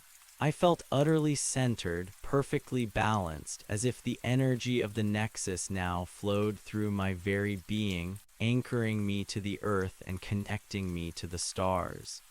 The black guardian creature was still there, but it seemed to recede into the background, a silent observer. I walked towards the glowing doorway, my steps confident, my heart pounding with a strange mix of exhilaration and awe. The passage stretched before me, a tunnel of vibrant green light. The air tasted of ozone and ancient power. As I entered the main chamber, the sight was breathtaking. The enormous crystalline structure in the center pulsed with an intense, blinding emerald light, casting the entire cavernous space in a shimmering, otherworldly glow. It was no longer just a crystal. It was a living, breathing heart of pure energy beating with the pulse of the cosmos. Around its base, the 7 human-sized black monoliths were fully awake. Their surfaces rippled and flowed, constantly shifting, displaying intricate, flowing patterns of light that reflected the central crystal's glow, yet also hinted at deeper internal luminescence. Each monolith now had 2 distinct points of green light, like eyes, that narrowed slightly as I entered, focusing their collective gaze on me. The high-pitched whine that had been beneath the hum was now a clear, almost musical chord, vibrating through the chamber, a silent symphony of alien technology. The geometric patterns etched into the floor around the crystal and monoliths glowed with a brilliant, intricate light, forming a vast, shimmering web of pure energy.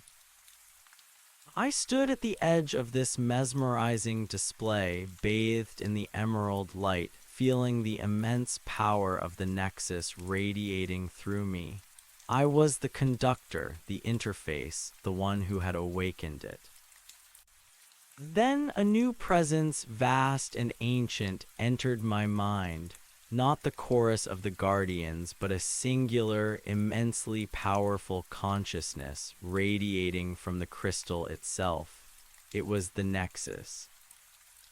Welcome, Conduit. The link is complete. The archive awaits. The voice was not words, but pure concepts flowing directly into my mind, a river of knowledge. I was shown images, not on a screen, but directly into my consciousness. The birth of stars, the formation of galaxies, the slow, agonizing death of suns. I saw civilizations rise and fall, species evolve and disappear. I witnessed the endless ballet of creation and destruction, the grand, unfolding story of the universe. And within this cosmic tapestry, I saw moments of extreme beauty, of poignant sorrow, of profound discovery. The Nexus was not just data, it was wisdom collected over eons, compiled from countless observers across infinite worlds. It was too much. My human mind, despite its augmentations, struggled to contain the flood. I felt dizzy, overwhelmed. Ease your mind, Conduit. The access is gradual. You are merely observing the surface. The deeper layers require integration. I took a deep, shuddering breath, trying to ground myself. My consciousness was floating, stretched thin across the vastness of the Nexus. I had to focus, to pull back, to consolidate my awareness within my own body. What do I do now? I thought, projecting the question directly to the Nexus. You learn, you grow, you understand. The Nexus requires stewardship, protection. Its presence here is a beacon, but also a vulnerability. Vulnerability from what? A flash of images, quick and terrifying, not from my world, but from outside. Beings of pure shadow, entities of consumption, traversing the void between stars, hunting for sources of energy, for nodes like this one. Not living in the way I understood it, but ravenous, destructive forces, ancient and relentless. They were drawn to power, to knowledge, to the very essence of the Nexus. I recoiled, a wave of fear, primal and cold, washing over me. Are they coming here? They are always seeking. This node has been dormant, shielded by its own inactivity, but now it awakens. Its presence will be felt across the void. The call will go out. So I woke it up, and now I've put Earth in danger. The realization hit me like a physical blow. My accidental trespass, my desperate search for shelter, had potentially doomed my entire planet. The awakening was inevitable, Conduit. Its dormancy was finite. Your role is not one of condemnation, but of stewardship, of defense. You are attuned. You can learn to interface, to manipulate the Nexus's energies, to protect. Protect it, how? The patterns on the floor, the monoliths, the crystal, they are tools, interfaces. The nexus can project energy, it can create shields, it can manipulate local reality, but it requires a conscious, integrated mind to direct it. You. My gaze fell on the glowing, intricate patterns on the floor. They were no longer just a diagram, they were a living, pulsating control panel. My enhanced senses instantly began to dissect them, understanding the flow of energy, the potential commands, the intricate dance of forces. It was like seeing the source code of reality itself. Me, I whispered, my voice echoing faintly in the vast chamber. The thought of wielding such power, of being responsible for the fate of a cosmic network and my own planet, was terrifying, exhilarating. You have the potential, the integration is complete. Your mind is now a bridge. The learning will be arduous, but the rewards infinite.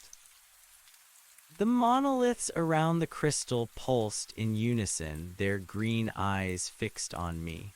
The crystal intensified its glow, radiating warmth, not just physical, but a profound, ancient welcome. I was no longer an intruder, I was a part of it. I took a step forward, then another, walking towards the central crystal, towards the glowing patterns on the floor. The energy thrummed around me, through me. I could feel the intricate connections, the vast network of knowledge and power that now lay within my grasp. My old life was gone utterly. Mark, my job, my comfortable, mundane existence, it was all a distant memory, a faint echo of a self I no longer recognized. I was a custodian now, a guardian, an interface to something vast and ancient. I reached the edge of the central patterns, the energy radiating intensely. My hand hovered over the shimmering symbols. I looked at the crystal, at the monoliths, at the glowing, intricate web on the floor. My heart pounded not with fear, but with a terrifying, exhilarating sense of purpose. I had a choice. To retreat, to try and reclaim a semblance of my old life, or to embrace this impossible, terrifying destiny. The images of the shadow beings, the consumers, flashed in my mind again. Their hunger, their relentless pursuit. If I didn't learn, if I didn't engage, then what would happen to Earth? No, there was no choice. I knelt, placing both hands flat on the glowing, pulsating patterns directly onto the heart of the Nexus's control system. The surge of energy was even more intense this time, flowing through my entire body, integrating my mind with the vastness of the cosmic archive. My vision blurred, but this time it wasn't pain or unconsciousness. It was pure information, pure light, pure knowledge. The chamber dissolved, replaced by starfields, by intricate geometric constructs, by the silent, patient gaze of other, distant keepers across the void. I was no longer just myself, I was the Nexus, and the real work had only just begun. The chamber dissolved, not into darkness, but into a tapestry of pure thought, pure energy.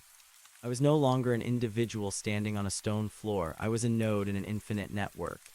Images, concepts, raw data flowed into me, through me, around me.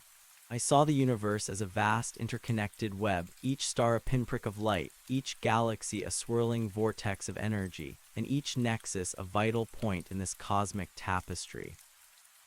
The overwhelming sensation was not one of sight or sound, but of knowing. I knew the intricate dance of quantum particles, the silent song of gravitational waves, the precise trajectory of distant comets. I understood the language of light, the mathematics of creation, the sorrow of entropy. It was all there, accessible, immediate. My consciousness stretched thin and vast across eons, across galaxies. And amidst this cosmic symphony, the immense singular consciousness of the Nexus anchored me, a silent, patient guide. Observe, conduit, assimilate. Your human form is fragile, but your mind is now an extension. Do not resist the flow, direct it. It was like trying to drink from a galactic ocean with a thimble, yet paradoxically, my enhanced mind processed it all. I felt a core of myself, my human essence, struggling to maintain its shape, its identity within this boundless sea of information. The memories of Mark, of my apartment, of the feel of soil beneath my bare feet, these were the anchor points, the terrestrial markers in the cosmic storm. Slowly, carefully, guided by the silent presence of the Nexus, I learned to filter, to focus, to select which streams of knowledge to access. It was like discovering an operating system for the universe, and I was learning its command prompts. My hands, still pressed against the glowing patterns on the floor, hummed with a deep internal power. I felt the intricate connections extending from these symbols, like fiber optic cables of pure energy, reaching into the crystal, into the monoliths, into the very bedrock of the planet. The primary function of this node is defense and observation, the Nexus conveyed. Its primary defense mechanism is energy projection and localized reality manipulation. To begin, focus on the immediate environment. Sense the energy within the monoliths. I shifted my mental focus. The vast cosmic vistas receded, replaced by the emerald-lit chamber. The 7 black monoliths around the crystal pulsed with a dormant power. With my enhanced sight, I could see the intricate conduits within their obsidian-like forms, shimmering with green light, waiting. I extended my consciousness, reaching out to one of the monoliths directly in front of me. It was like extending an ethereal hand, a pure act of will. Immediately, I felt its internal structure, its purpose, its stored potential. It was a battery, a data archive, and a projector, all in one. Now draw a portion of its stored energy into the central network. I focused, imagining a gentle tug, a siphoning of power. A faint tremor ran through the monolith. The glowing eyes on its surface brightened perceptibly, then dimmed slightly as I felt a surge of energy flow into the floor patterns beneath my hands, and from there into the central crystal. It was effortless, a fluid transfer of power orchestrated by thought alone. I practiced with each monolith, gradually increasing the flow, learning the subtle nuances of each one's internal resonance. I could feel the Nexus humming with approval, a deep, resonant vibration that echoed through my very bones. Excellent conduit, now the projection. The monoliths can emit a localized energy field, a basic shield. This was harder. I had to visualize the shield, its shape, its density, its purpose. I chose the monolith I had first connected with, the one that had touched me, and imagined a translucent emerald dome forming around it. For a moment, nothing happened. Then a faint shimmer appeared around the monolith, barely visible, like heat rising from pavement. It held for a few seconds, then dissipated. Concentration, conduit, willpower.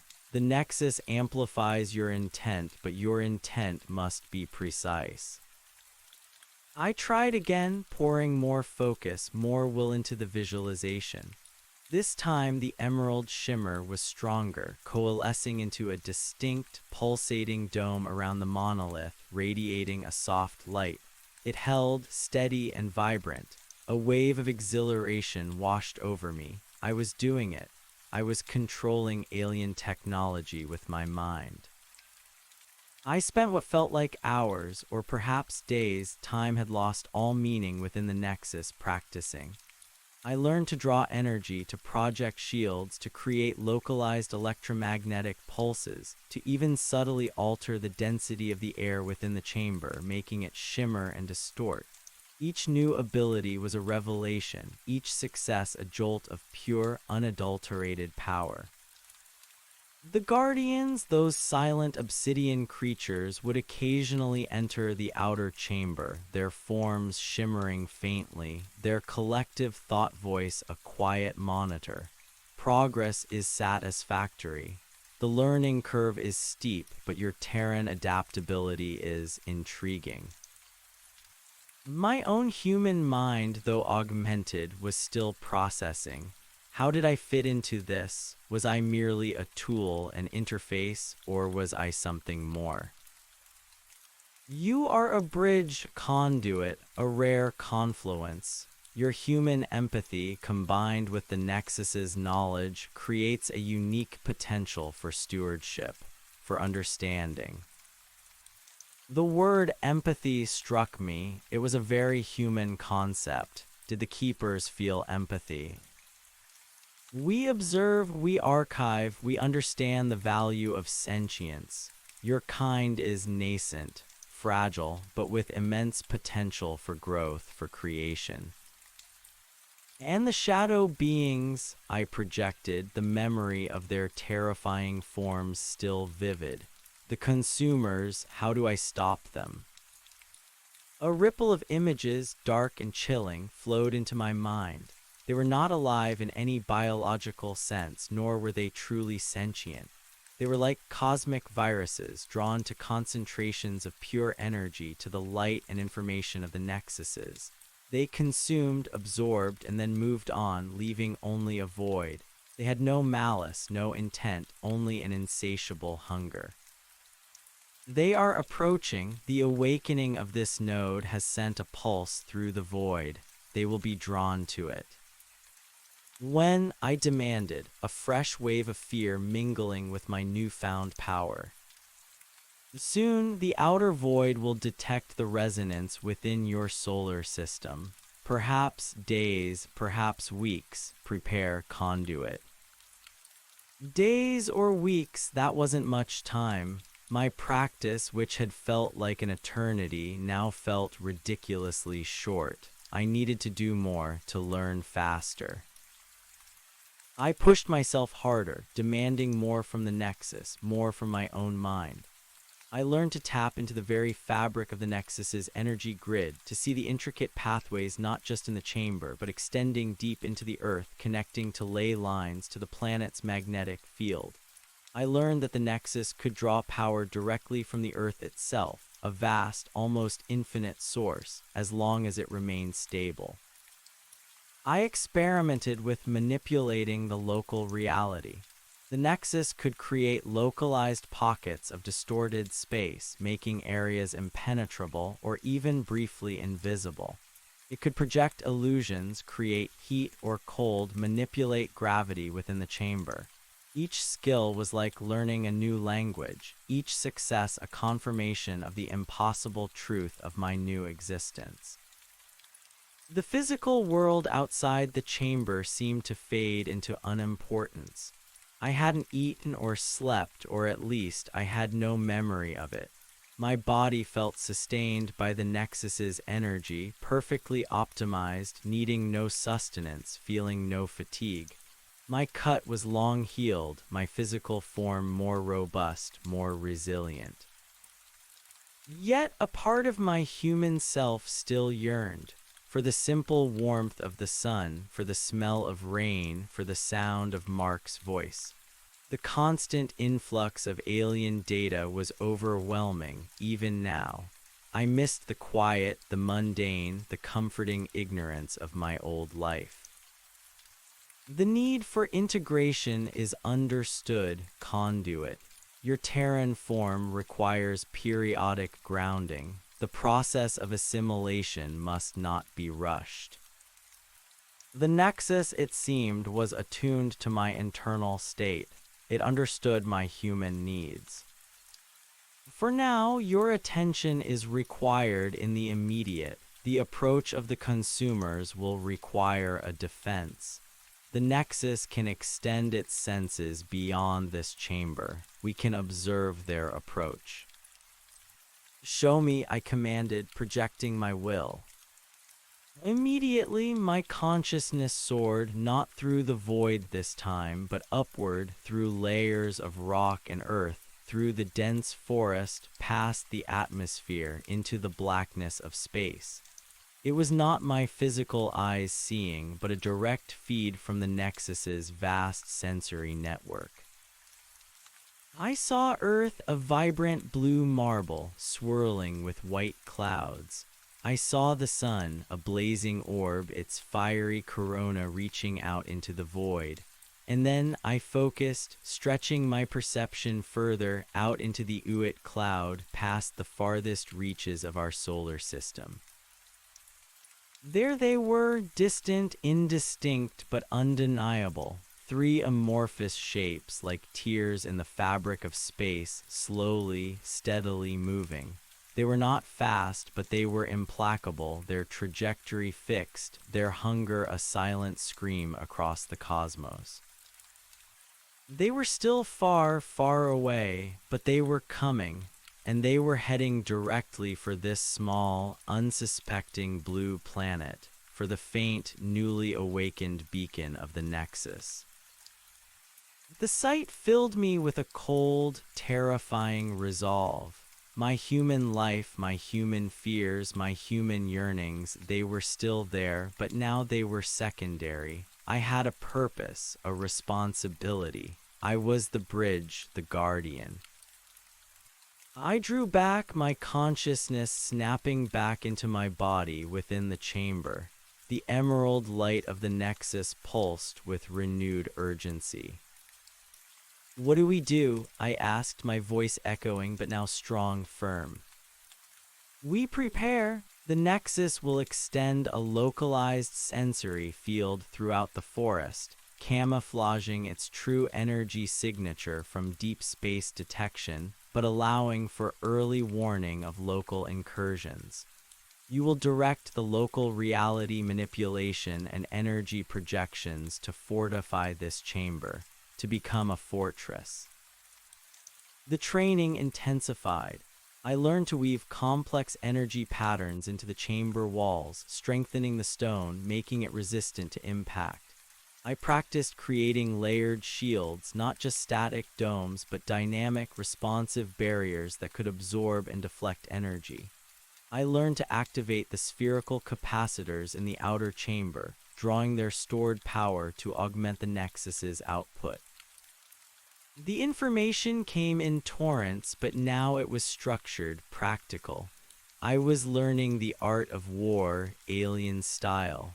The monoliths were my weapons, the crystal my power source, and my mind the targeting system. Days blurred into a seamless continuum of intense concentration. I no longer cared for time, for food, for sleep. My old life felt like a dream. Mark's face flickered in my mind sometimes, a gentle ghost, but I pushed it away. There was no room for distraction now. One cycle, which I dimly recognized as a night, I felt a familiar presence. The black guardian from the plateau, the one that had first greeted me, glided into the main chamber. It stopped before me, its obsidian form absorbing the emerald light, its internal rainbow iridescence shimmering.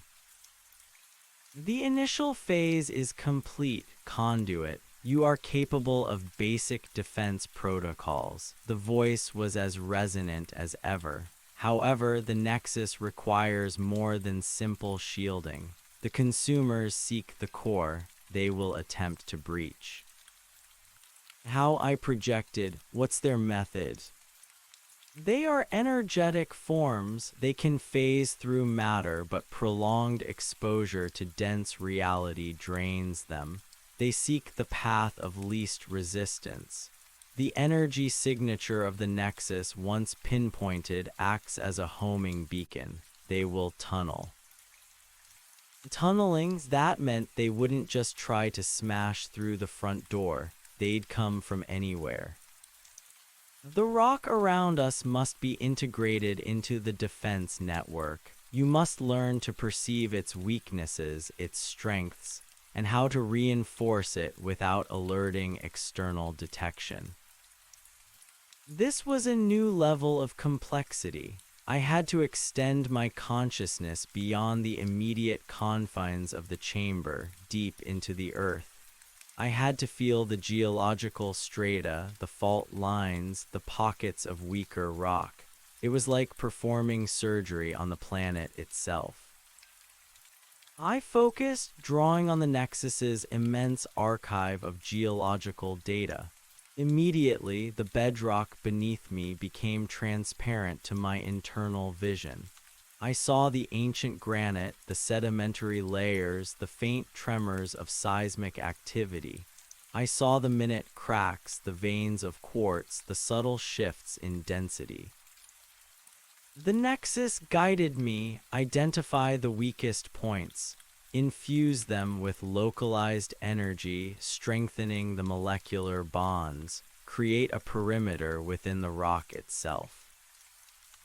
It was painstaking work. I channeled focused energy from the central crystal through the monoliths, then outwards into the earth.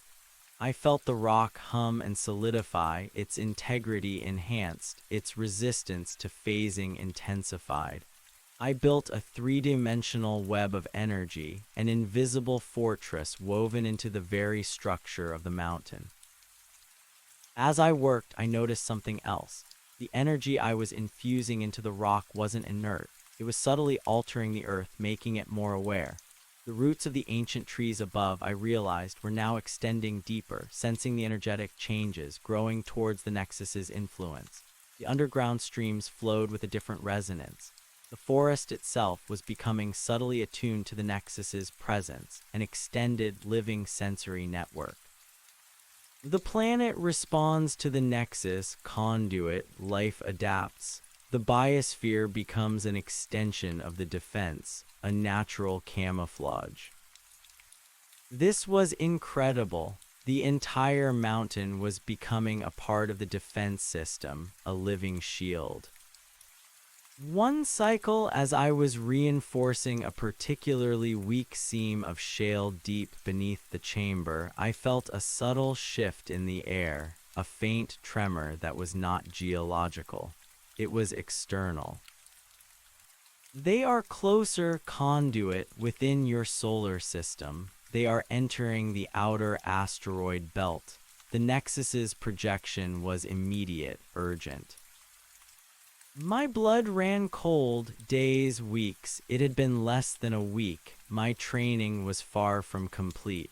I still felt like a novice, barely scratching the surface of the Nexus's true power. How much time, I projected, my heart hammering in my chest, a primal drumbeat against the hum of alien power. Hours, they have detected the increased energy signature from your recent activity. They are accelerating. Hours, my hands, still pressed against the glowing symbols, trembled. This was it, the moment of truth. My accidental stumble, my desperate escape had led to this. The fate of Earth, or at least the Nexus on Earth, rested on my ability to wield this impossible power.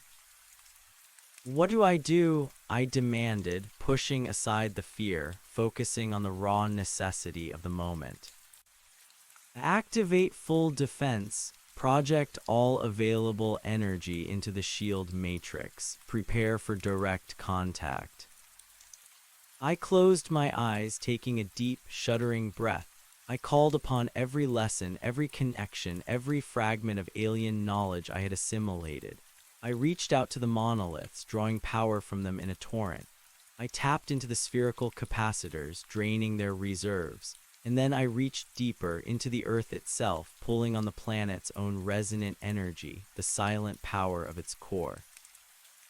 The chamber hummed, then roared with power. The green light intensified to an almost blinding degree. The monoliths vibrated, their surfaces rippling violently, their eyes blazing. The patterns on the floor pulsed like a frantic heartbeat. I channeled it all, visualizing the intricate defense grid I had woven, wrapping it around the nexus, around the entire chamber, then extending it outwards, deep into the mountain, a multi-layered shield of pure, focused energy. The mountain itself thrummed, its ancient stone becoming an active participant in the defense. I felt the immense pressure, the strain on my own consciousness as I directed this torrent of power. It was like holding back an ocean with my bare hands, yet my augmented body, my integrated mind, held firm. I was the conduit, the focal point. They are entering the atmosphere. The Nexus's voice was a sharp crackle of urgency. Direct impact vector established, coordinates above the Nexus. They were coming from directly above, aiming for the heart of the power signature. "Shields up!" I mentally screamed, pouring every ounce of will and focus into the task. I visualized a massive energy shield radiating from the Nexus, encompassing the entire mountain, stretching high into the sky, a shimmering, invisible dome protecting my home. Deep within the earth, in the very core of the mountain, a faint, almost imperceptible tremor began. It wasn't seismic, it was the approach. Impact in 30 seconds. The chamber vibrated violently, dust rained from the ceiling. The high-pitched whine of the Nexus's power systems reached an ear-splitting crescendo. My connection to the outer world through the Nexus showed me flashes of the forest above. Trees shuddering, leaves trembling, the very air shimmering with unseen forces. 20 seconds. I clenched my jaw, my entire being focused on maintaining the shields, on holding the line. My human heart pounded, but my alien mind was cold, calculating, resolute. 10 seconds. A deafening roar ripped through the mountain, not from without, but from within the rock itself, as the shadow beings began to bore their way through, phasing, consuming. I felt their insidious presence, cold and hungry, a direct assault on the energy matrix I had created. Impact. A colossal impact, not a sound, but a profound feeling of shattering force. The entire chamber lurched. I was thrown backwards, my hands ripping from the glowing patterns, my head slamming against the cold stone floor. A scream tore from my throat, not of pain, but of pure, unadulterated shock and terror. The emerald light flickered, dimmed, then flared again, but with a frantic, stuttering pulse. The monoliths groaned, their surfaces cracking, their eyes blinking erratically. The high-pitched whine died, replaced by a terrible, guttural grinding. Shield integrity compromised, outer perimeter breached. The Nexus's voice was strained, fragmented, a distant echo in my reeling mind. I pushed myself up, my body screaming in protest, every nerve ending aflame. My vision was blurry, but I could see the cracks spiderwebbing across the chamber walls, the dust billowing, obscuring the furious, stuttering light of the crystal. One of the monoliths near the entrance, the one I had first touched, shattered with a deafening crack, exploding into a shower of black shards that vanished before they hit the ground, absorbed by something unseen. They are inside the mountain. They are tunneling fast. A sickening, ripping sound echoed from the outer chamber. Another breach. another section of my carefully constructed energy grid torn apart.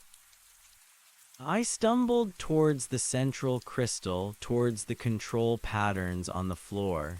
I had to reactivate, to push back. I was the interface, the only defense.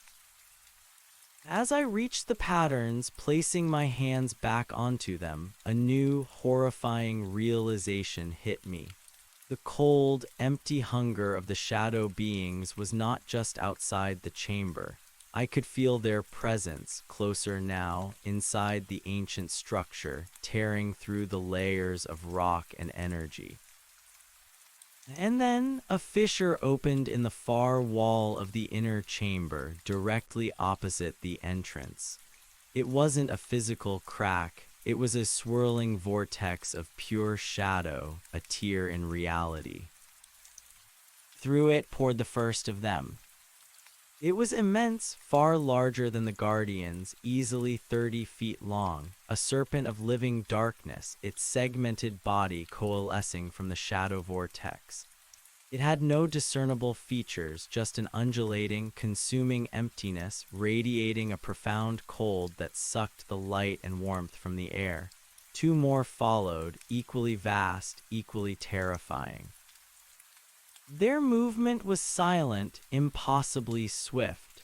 They surged towards the central crystal, their forms flickering, phasing through the air, their intent clear, to devour the nexus, to absorb its power, its knowledge, its very essence. They are here, direct engagement required. Conduit, activate core defense protocols. The Nexus's voice was a desperate, urgent scream in my mind. My training, though brief, kicked in. Fear still gripped me, but it was overridden by a surge of pure, primal adrenaline and an alien clarity of thought. I was no longer a terrified human. I was the Nexus. I focused, drawing every ounce of remaining power from the crystal, from the remaining monoliths. I visualized a powerful, concentrated energy blast aiming for the lead shadow creature. A blinding emerald beam shot forth from the central crystal, a focused torrent of pure energy, striking the first shadow creature head-on. It recoiled, its form flickering violently, a silent scream of consumed energy emanating from its being. It paused, momentarily stunned, its amorphous body writhing. But the others kept coming, undeterred, surging past their wounded companion, making a direct line for the crystal. I knew I couldn't stop them all with brute force. I had to think like the Nexus, like a defender of knowledge, not a warrior. Reality manipulation, localized distortion, I projected, recalling the lessons. I targeted the ground directly in front of the two attacking shadow beings. With a surge of will, I commanded the Nexus to bend space, to distort reality. The stone floor shimmered, rippled like water, then solidified into an invisible, impenetrable barrier of warped space. The two shadow creatures slammed into it, not physically, but energetically. Their forms warped, stretched, and dissipated as they tried to phase through the distorted reality. They recoiled, shrieking a soundless scream of pure agony and confusion, their forms tearing at the edges, slowly beginning to unravel. It was working. But the effort was immense. My head pounded, my body vibrated violently. Blood trickled from my nose, warm and metallic. The power flowing through me was pushing my human form to its absolute limit. And then I felt it, a new presence, not from the shadow creatures, but from the forest above, a familiar presence. Mark. My connection to the Nexus, to the broader sensory network of the mountain, flared with this new input. He was there on the plateau, drawn by the incredible surge of energy, by the terrifying rumble of the mountain. He was calling my name, his voice faint, terrified, confused. The male is here. He is vulnerable. The nexus projected a wave of concern, almost panic in its voice. His presence risks detection. His existence is not relevant to the nexus. He is relevant to me, I snarled, pushing back against the alien logic. My human self, dormant for so long, screamed to the forefront. He can't be here. The distraction, however brief, was costly. The first shadow creature, the one I had hit with the energy blast, had recovered. It surged forward, bypassing the two trapped in the reality distortion, heading directly for the crystal. It was faster, stronger, its hunger intensified. I swung my focus, desperately trying to erect a new shield around the crystal, but my concentration was split, my mind reeling between the cosmic threat and the immediate, terrifying danger to Mark. The shadow creature plunged into the crystal. Not through it, but into it, as if the crystal were liquid, a pool of pure energy for it to dive into. A silent, agonizing shriek of pure power emanated from the crystal. The emerald light flickered wildly, threatening to extinguish completely. I screamed, a primal sound of despair and rage. The nexus was being devoured, absorbed, and with it all the knowledge, all the history, all the potential. Breach a core integrity failing, the Nexus's voice was a desperate, fading whisper in my mind. All is lost. But then a surge of pure, unadulterated anger ripped through me, a human emotion amplified by alien power. Not lost, not yet. I felt a new wellspring of energy, not from the crystal, but from within me. My own integrated core, a blend of human and alien, suddenly flared with an unimaginable power. I was not just a conduit, I was a source. I pushed not with my hands, but with my very being. I focused on the shadow creature consuming the crystal. I reversed the flow. I imagined tearing it apart not by force, but by pure, destructive counter-energy. A blinding, sapphire blue light erupted from my hands, not green like the Nexus, but a pure, intense blue radiating outwards in a shockwave of raw power. It hit the shadow creature not as a beam, but as an internal explosion. The creature shrieked, a soundless tear in the fabric of existence. Its amorphous form convulsed, then began to unravel, not slowly like the others, but violently, disintegrating into motes of shadow that evaporated into nothingness. The blue light pulsed, enveloping the crystal, purging the shadow creature's insidious presence. The crystal stopped flickering, its emerald light regaining its steady, powerful pulse, though it was visibly weaker now. I stood there trembling, the blue light fading from my hands.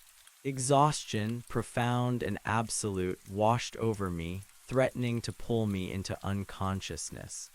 But I held on, my gaze fixed on the two remaining shadow creatures, still trapped and slowly unraveling in the distorted reality field.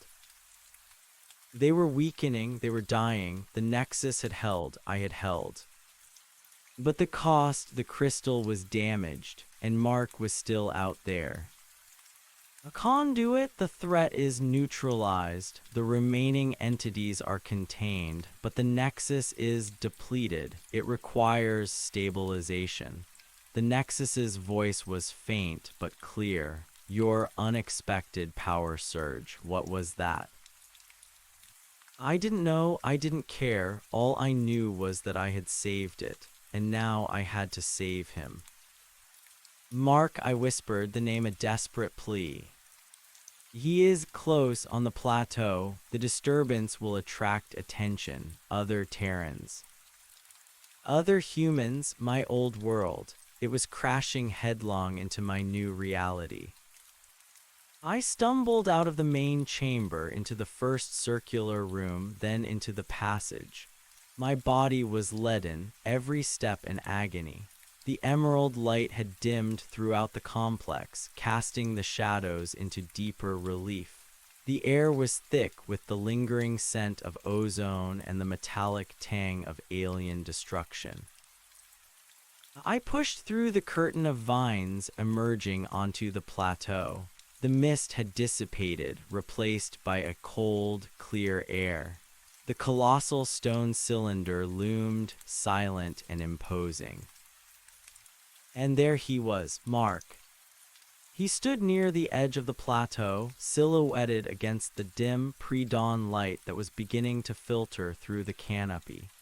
His face was pale, drawn with terror and confusion, his eyes wide as he stared at the entrance to the nexus from which the faint, strange green light still pulsed. He hadn't seen me yet. He was calling my name, his voice raw with fear. Sarah, Sarah, what was that? Are you in there? I took a shaky breath. How do I explain this? How do I explain the black monoliths, the crystal, the shadow creatures, the alien power coursing through my veins? How do I explain that I had just saved the world, or at least a tiny, crucial part of it, from cosmic predators? He turned, his eyes sweeping across the plateau, then freezing when they landed on me. His face registered disbelief, then relief, then an even deeper terror. He saw the dust and debris clinging to my clothes, the blood on my face, the strange, ethereal glow that still faintly emanated from my skin, and perhaps something else, something in my eyes. Sarah, oh my God, you're alive. What happened? What is this place? He started to rush towards me, his face etched with concern. But I could see the guardians, the silent black forms at the edge of the plateau, shifting, subtly moving, their eyes fixed on Mark. They were protectors of the Nexus, and he was an outsider, a potential vulnerability. My new senses screamed danger. His presence here was a threat, not just to him, but to the recovering Nexus, to everything. I had to get him away, immediately. Mark, stop, I shouted, my voice hoarse, but with an unexpected force that made him flinch. Don't come any closer. He froze, confusion warring with fear in his eyes. Sarah, what are you talking about? What's wrong? You're hurt. I'm fine, I lied, though every cell in my body ached. You need to leave. Now, go back down the mountains. Don't look back. His brow furrowed. Leave, after all that. What the hell happened? I heard a roar. The mountain shook. I saw a green light. He was piecing it together too fast. His normal human mind trying to rationalize the impossible. A conduit, he must leave. His awareness of this location is dangerous. The Nexus is vulnerable. The Guardians projected, their voices a silent, insistent chorus in my mind. I could feel the subtle shift in their forms, the preparations for containment. They wouldn't harm him unless absolutely necessary, but they would neutralize the threat. Mark, please, I pleaded, my voice breaking. You don't understand. It's not safe. You have to go. He shook his head, a stubborn set to his jaw. No, not without you. You're bleeding. You look like you've been through a war zone. I'm not leaving you here. He took another step forward. My heart wrenched. I loved him, but I couldn't explain. I couldn't risk him. He poses a threat. The Guardian's collective thought was sharp, resolute. He must be removed. I saw one of them begin to glide forward, slowly, deliberately, towards Mark. No, I screamed, a desperate surge of energy coursing through me. I didn't want them to touch him. I didn't want them to erase his memory, or worse. I focused. I reached out with my mind, not to the Nexus, but to Mark. I used my augmented abilities, my understanding of neural pathways, of localized reality manipulation. It was a terrible choice, a betrayal, but I saw no other option. I projected an image directly into his mind, an illusion, a sudden, overwhelming sense of clarity, of calm, of normalcy. A vivid, believable memory of me calling him last night, telling him I was fine, that I had just gone for an early morning hike and would be home soon, that he must have dreamed the tremor, the light, the roaring, that he was just tired, anxious. His eyes glazed over for a fraction of a second. The terror in them receded, replaced by confusion, then a slow, dawning sense of relief. "Sarah," he mumbled, rubbing his temples, I must be really exhausted. I had the strangest dream. I thought you were hurt." He looked at me, then at the entrance to the Nexus, then back at me. His gaze lingered on the faint blood on my face, the dust. His brow furrowed again. The illusion was holding, but it was precarious. His human mind was powerful, stubborn. "It's okay, Mark," I said, forcing a calm into my voice that I didn't feel. I fell, hit my head, needed to clear my mind, but I'm okay now, just a little shaken. I took a step towards him, forcing a weak smile. "I just need to pack up and go home." He still looked uncertain, but the raw terror had vanished, replaced by a lingering concern. "You gave me a fright. Why didn't you tell me where you were going?" "I'm sorry," I said, reaching for his hand, my touch sparking a faint current of alien energy that only I could feel. "Just needed to get away. It's complicated." He squeezed my hand, his human warmth a strange comfort amidst the alien cold. "Let's get you home. You look like you need a shower and about 3 days of sleep." I nodded, feeling a fresh wave of exhaustion.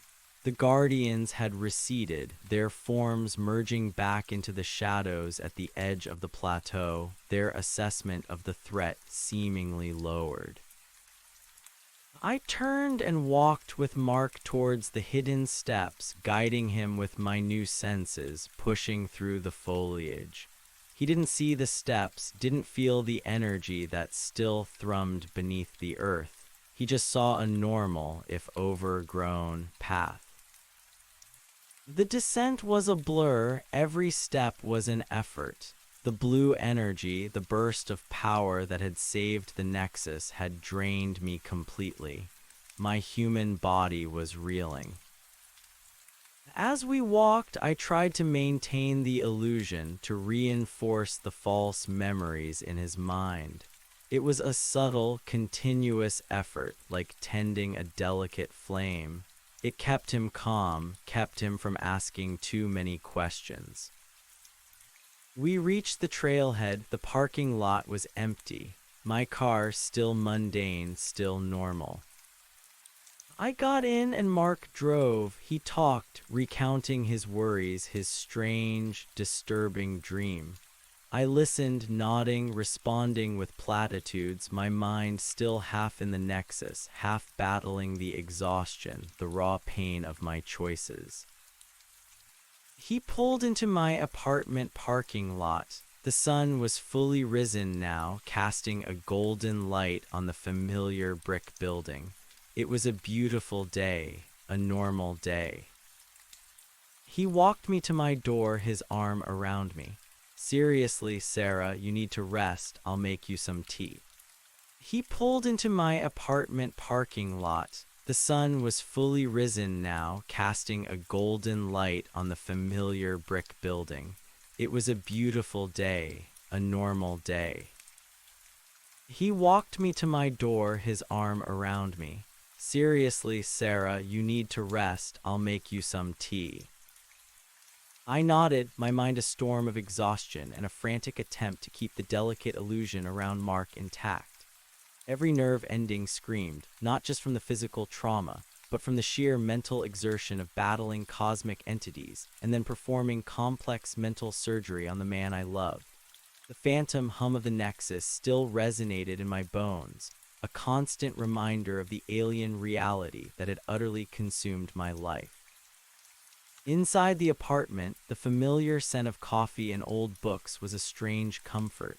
Mark fussed, pulling out a chair, pushing me gently onto the sofa. "Stay here, don't move, I'll get you some water, maybe a painkiller." He moved with the quiet efficiency of someone used to taking care of me, a small domestic gesture that felt utterly alien after hours spent battling intergalactic threats. I watched him go into the kitchen, his back to me. A wave of guilt, cold and sharp, washed over me. He was so kind, so worried, and I had just violated his mind, twisted his perception of reality to protect a secret too vast, too terrifying for him to comprehend. Was this what guardianship meant, lying to those you loved, erasing their memories when they got too close to the truth? My gaze drifted around the living room, the slightly crooked picture frame, the stack of design magazines on the coffee table, the blanket draped over the armchair. These were the vestiges of my old life, a life that now felt impossibly distant, like a faded photograph. Could I ever truly return to it? Or was I irrevocably changed, permanently tethered to the ancient hum of the Nexus, the silent, watchful eyes of the Guardians, and the looming threat of the shadow beings? Mark returned with a glass of water and 2 ibuprofen. "Here, take these. You look like you've seen a ghost." I managed a weak smile, forcing down the pills. Something like that. The taste of the water, cool and clean, was a startling sensation. I hadn't realized how parched I was. My body, despite its augmentation by the Nexus, still craved the simple necessities. The blue energy, the burst of power that had saved the crystal, had been a catastrophic drain on my physical form. He sat beside me, his concern palpable. "You really scared me, Sarah. I thought, well, I don't know what I thought, just that something terrible had happened up there." He gestured vaguely towards the window, towards the mountain. The whole place just roared, and that light, it was so intense, even from the bottom of the trail. The illusion was still holding, but it was fragile. He remembered the roar, the light, the shaking mountain. He just attributed it to a strange dream, a trick of a tired mind. I had only altered his perception of my involvement and the true nature of the events. "Must have been a rock slide," I murmured, my voice flat. "Or maybe an earthquake. It's an old mountain." The words felt hollow, a pathetic attempt at normalcy. He shook his head slowly. "No, this was different. Felt like it was coming from inside the mountain, and the light was green." He looked at me, a flicker of something close to suspicion in his eyes.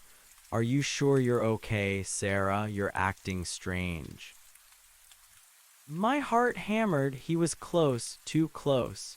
I could feel the Nexus, even from this distance, sending faint, urgent pulses into my mind. The illusion is tenuous, conduit.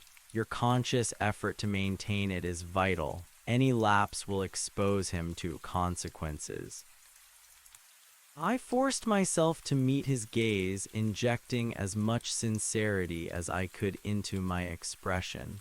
"I'm just tired, Mark. Seriously." I fell, hit my head, got a little disoriented.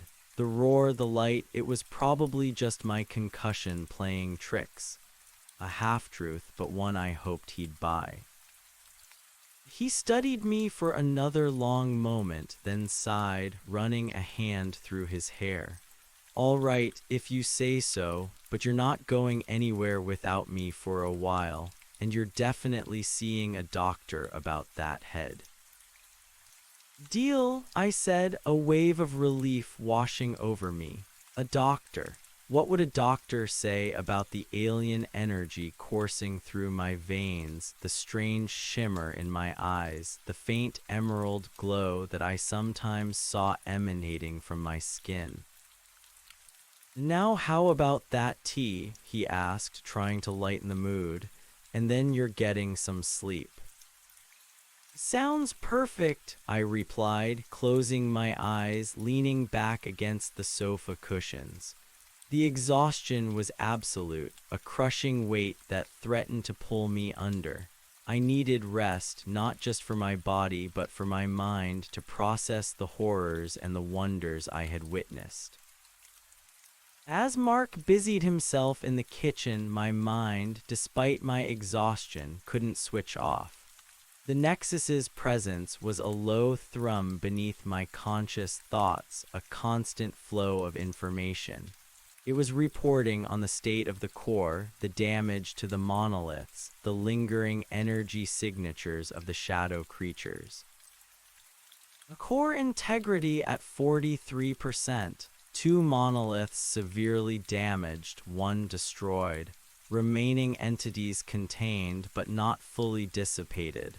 They are dormant, but their eradication will require significant energy. The report was stark, concise. The Nexus was gravely wounded.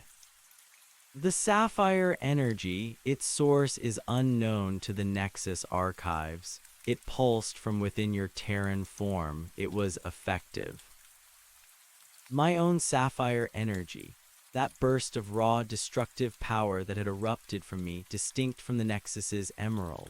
Where had it come from? It hadn't felt alien. It had felt like me, a primal, furious surge born from anger and desperation. Was I something more than just a conduit, a hybrid, an amplifier? The questions swirled in my mind, adding to the growing sense of impossible wonder and dread. Mark returned with 2 mugs of tea, the aroma of peppermint filling the air. He handed one to me, his fingers brushing mine. The contact sent a faint spark through me, a feedback loop between my human and alien selves. Here you go, he said gently. Drink up, you'll feel better. I took a sip, the warmth spread through my chest, a small anchor in the storm. For a brief moment, I allowed myself to simply be Sarah, sitting on her sofa, drinking tea, safe with the man she loved. But the illusion was just that, an illusion. I was a guardian, a custodian, and my world was now a battleground. Mark, I began, my voice softer than I intended. I think I need to go away for a little while just to clear my head after everything. He frowned, his brow furrowing with concern. Go away, where? You just got back from whatever that was. I don't think that's a good idea, Sarah. You need to recover here with me. No, I mean really away, to a place where I can think. I struggled to find the words. The Nexus was a beacon, a vulnerable point. It needed protection, and I was the only one who could give it. But I couldn't explain that to Mark, not without shattering his world or putting him in unimaginable danger. I need to go back to the mountain, I thought, the realization hitting me with absolute clarity. The Nexus was recovering, but it was vulnerable. The consumers were gone, but the call had gone out. Others would come. It needed constant vigilance, constant connection. Mark's eyes widened. The mountain, after what happened? Sarah, no, absolutely not. That place is dangerous. We don't even know what that roar was. You're not going back there. His voice was firm, resolute, betraying his deep-seated fear. I have to, I said, the words slipping out before I could stop them. It's important. He stared at me, his face a mixture of hurt and exasperation. More important than your own safety, more important than us? Sarah, what is going on with you? You're not making any sense. The illusion was truly cracking now. His human concern was pushing through the mental fog I had created. I could feel the Nexus's urgent pulses, a frantic plea for me to stabilize the situation. He is resisting the mental overlay. His emotional state is interfering. I had to choose my human life or my cosmic duty. And with the memory of the shadow creatures, the consuming void, still fresh in my mind, the choice, however heartbreaking, was clear. Mark, I said, my voice heavy with a decision that felt like tearing my own soul in half. I'm sorry, I can't explain, but I have to go. His face hardened, a look of betrayal replacing the concern. You're leaving, just like that, after everything we've been through. What about our plans, our life? He stood up, walking away from me towards the window, his back stiff. My throat tightened. I know, I'm so sorry, I truly am, but there are things bigger than us, things I have to do. He turned, his eyes blazing with anger, his carefully constructed normalcy finally shattering. Bigger than us? What could possibly be bigger than this, Sarah? You're talking nonsense. You're either crazy or you're hiding something from me. The accusations stung, but they were true. I was hiding everything. And if he knew the truth, his entire world would unravel. Or worse, he would become a target. His agitated state is detrimental conduit. The illusion must be reinforced or removed entirely. The Nexus's voice was cold, logical, devoid of empathy. It was a tool seeking efficiency. I can't tell you, I whispered, the words a raw wound in my heart. I wish I could. He laughed, a bitter, humorless sound. Oh, you wish you could. That's rich. Sarah, I don't know who you are right now, but you're not the woman I fell in love with. The words hit me harder than any physical blow. They resonated with my own deepest fears. Was I still Sarah, or had the Nexus devoured her, leaving only a new, strange, alien being in her place? I knew what I had to do. The illusion of my fall and concussion was too weak. His emotional state was preventing it from solidifying. I had to go deeper. To protect him, I had to completely sever his connection to the Nexus, to this mountain, to me. It was the hardest decision I had ever made. I focused, channeling the Nexus's subtle energies not for destruction, but for subtle manipulation. I reached into Mark's mind, past the surface thoughts, past the anger, into the deeper layers of his memory. I had to remove the truth, but leave his essence intact. It was like editing a complex program, removing specific lines of code without crashing the entire system. I felt his memories of the past few days, the search for me, the fear, the discovery of the mountain, the terror of the roar and the green light, his worry when I emerged, all of it, shimmering in my mental grasp. I pulled them, not violently, but with a gentle, agonizing precision. I reshaped them, smoothed them out, replacing the terror with a vague, pleasant memory of a short, refreshing trip out of town with friends. A sudden, unexpected weekend getaway. Me returning refreshed, invigorated, slightly tanned. No mention of a mountain, no search, no fear, no strange lights, no arguments, no betrayal. His eyes, which had been blazing with anger, suddenly softened. The intensity faded, replaced by a mild confusion. He blinked, rubbing his temples again, a frown on his face. What were we just talking about? He mumbled, his voice hoarse, as if waking from a deep sleep. He looked at the teapot on the table, then at me. Tea, right, is it ready? My heart shattered piece by agonizing piece. He didn't remember. He didn't remember the past few days, the argument, the desperate plea, the anger. He didn't remember the fear. He just remembered a pleasant few days apart. Yes, I managed, my voice choked with unshed tears. It's ready, Mark.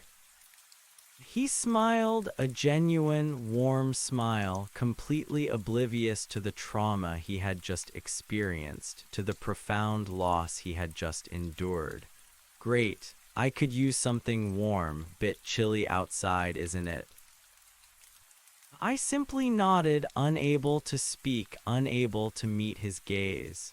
The guardians' voices, a distant chorus in my mind, registered approval.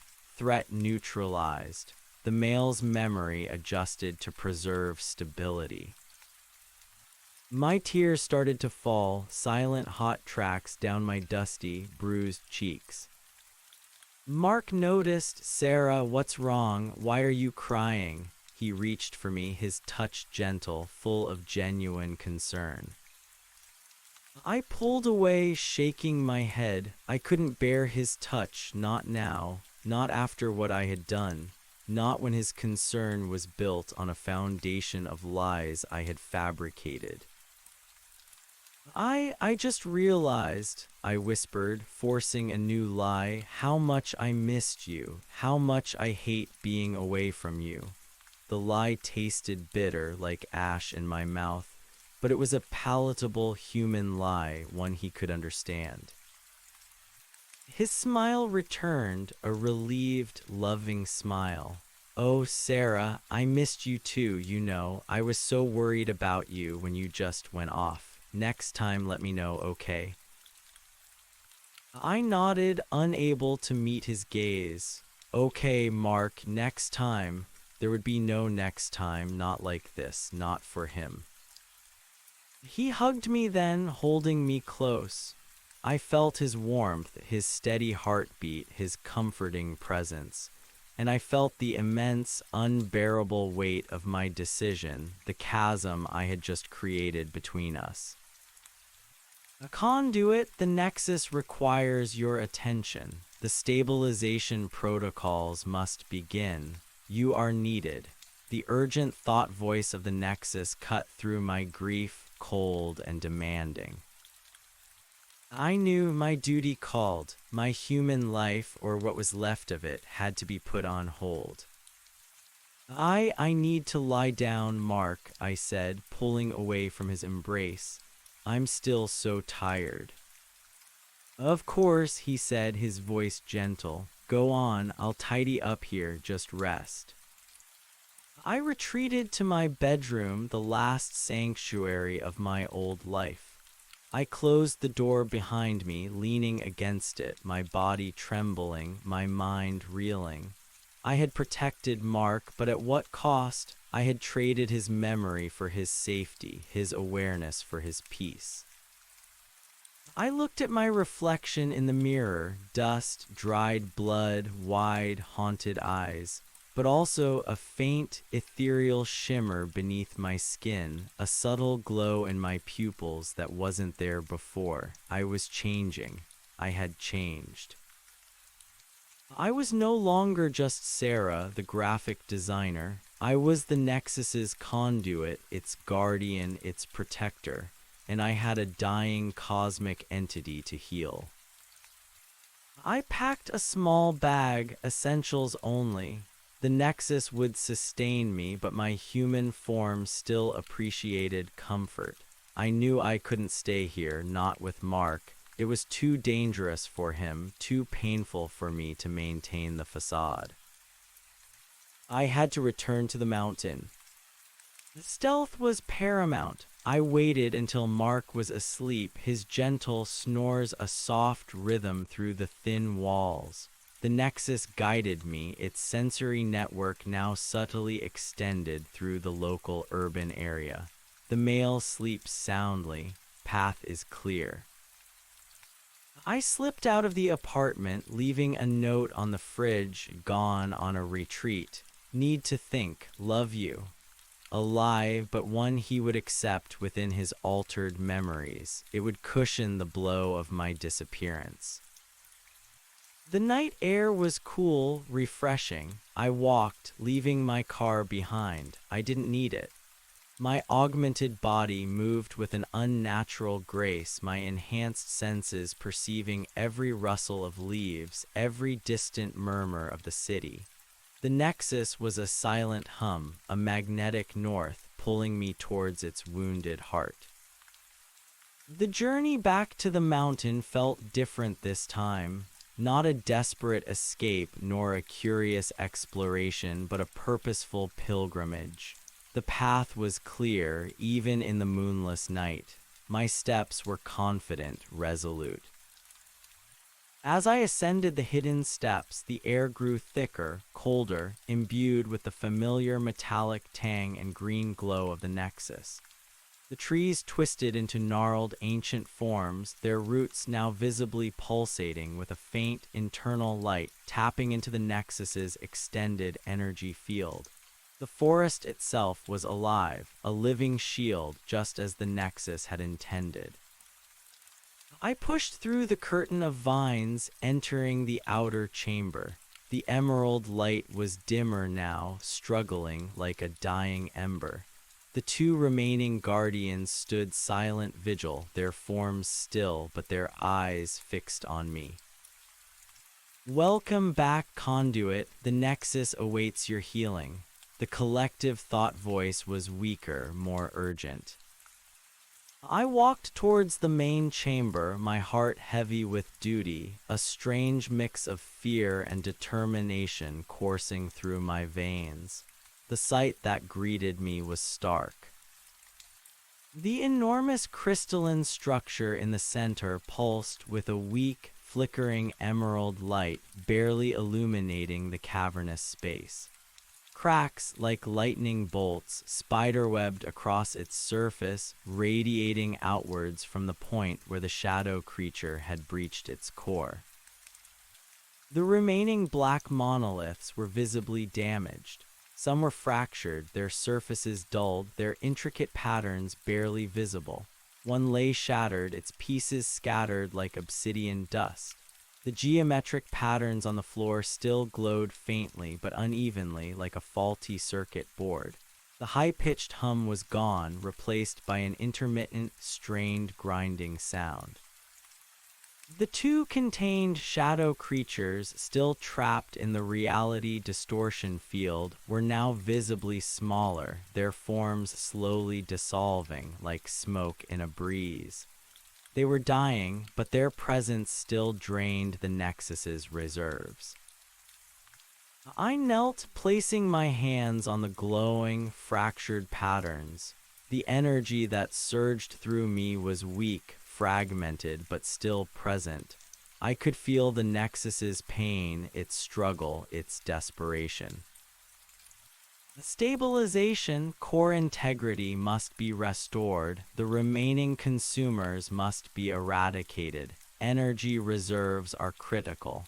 The Nexus's voice was a whisper, a strained plea. I closed my eyes, focusing inward. I drew on the Nexus's remaining strength, but also on my own internal wellspring, the sapphire blue energy that had erupted from me. I had to understand it, to harness it. I found its source within me, deep in the core of my integrated being. It wasn't alien. It was human, but refined, amplified by the Nexus's attunement, a manifestation of pure will and emotion. It was the spark of consciousness, honed and magnified. I channeled it, a gentle stream of sapphire blue energy, into the Nexus's fractured core. It wasn't the raw, destructive blast from before, but a subtle, healing current, a restorative balm. As the blue energy flowed from me, I felt the crystal respond. The green light, though still weak, steadied. The internal grinding sound lessened. The cracks, though not disappearing, seemed to coalesce to become less volatile.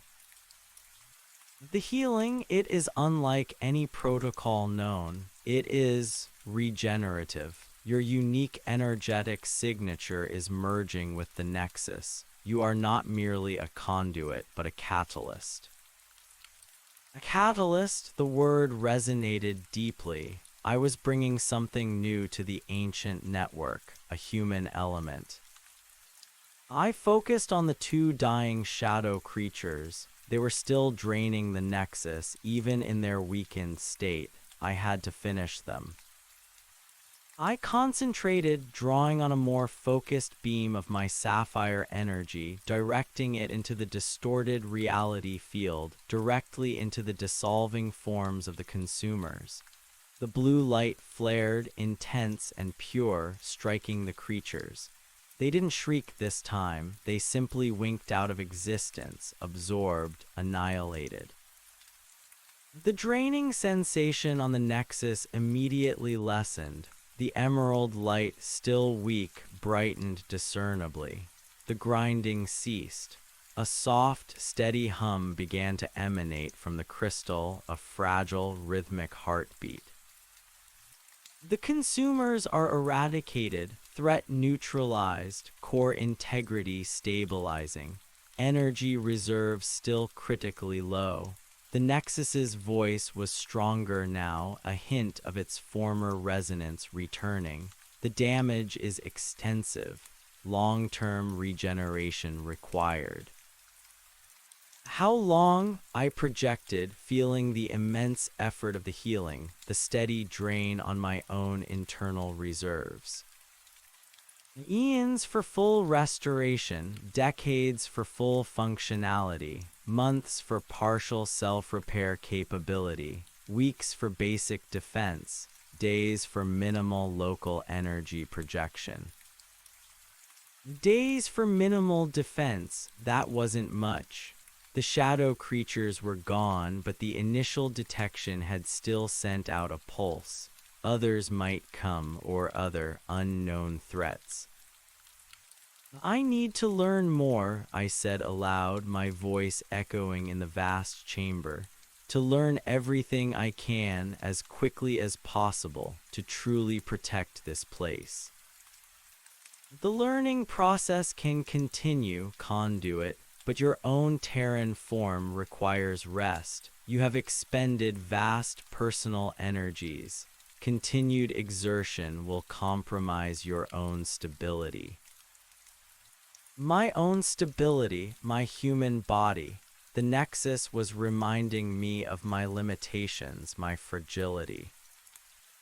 I can't rest, I countered, my resolve firm. Not when the Nexus is vulnerable, not when Earth is vulnerable. What else can I do now? What are the most critical next steps? The damaged monoliths must be repaired. They are vital for energy distribution and localized reality manipulation. They are the Nexus's limbs. I looked at the shattered monolith near the entrance, then at the fractured ones. Repairing them felt like an impossible task. They were made of an alien material, a living obsidian. Your sapphire energy, it is restorative. It resonates with the Nexus's core. It may be able to accelerate the repair process, focusing the Nexus's self-healing capabilities. I walked over to the nearest damaged monolith, its surface crisscrossed with cracks. I placed my hands on it, closing my eyes, and channeled my sapphire energy into its fractured form. I visualized its original state, whole and strong, its internal conduits flowing with emerald light. The monolith shimmered under my touch. The cracks didn't disappear, but they began to mend, to seal themselves with a faint internal glow. The dull surface regained some of its polished sheen. It was a slow process, painstaking, requiring immense concentration and a continuous flow of my unique energy. Hours passed, or perhaps a day. I lost track of time again, absorbed in the task. My entire being was focused on repairing the monoliths, breathing life back into the Nexus's defensive infrastructure. Each one that I brought back to partial functionality was a small victory, a tiny step away from complete vulnerability. The Nexus guided me, its subtle corrections perfecting my technique, showing me the intricate energetic pathways within the monoliths. I was learning a new form of bioengineering, alien technology fused with the raw, personal power that seemed to emanate from my own consciousness.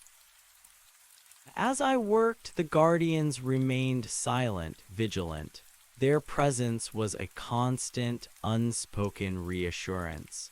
They were watching, observing, learning from this unprecedented interaction between human and Nexus. Finally, the last of the damaged monoliths had been partially restored.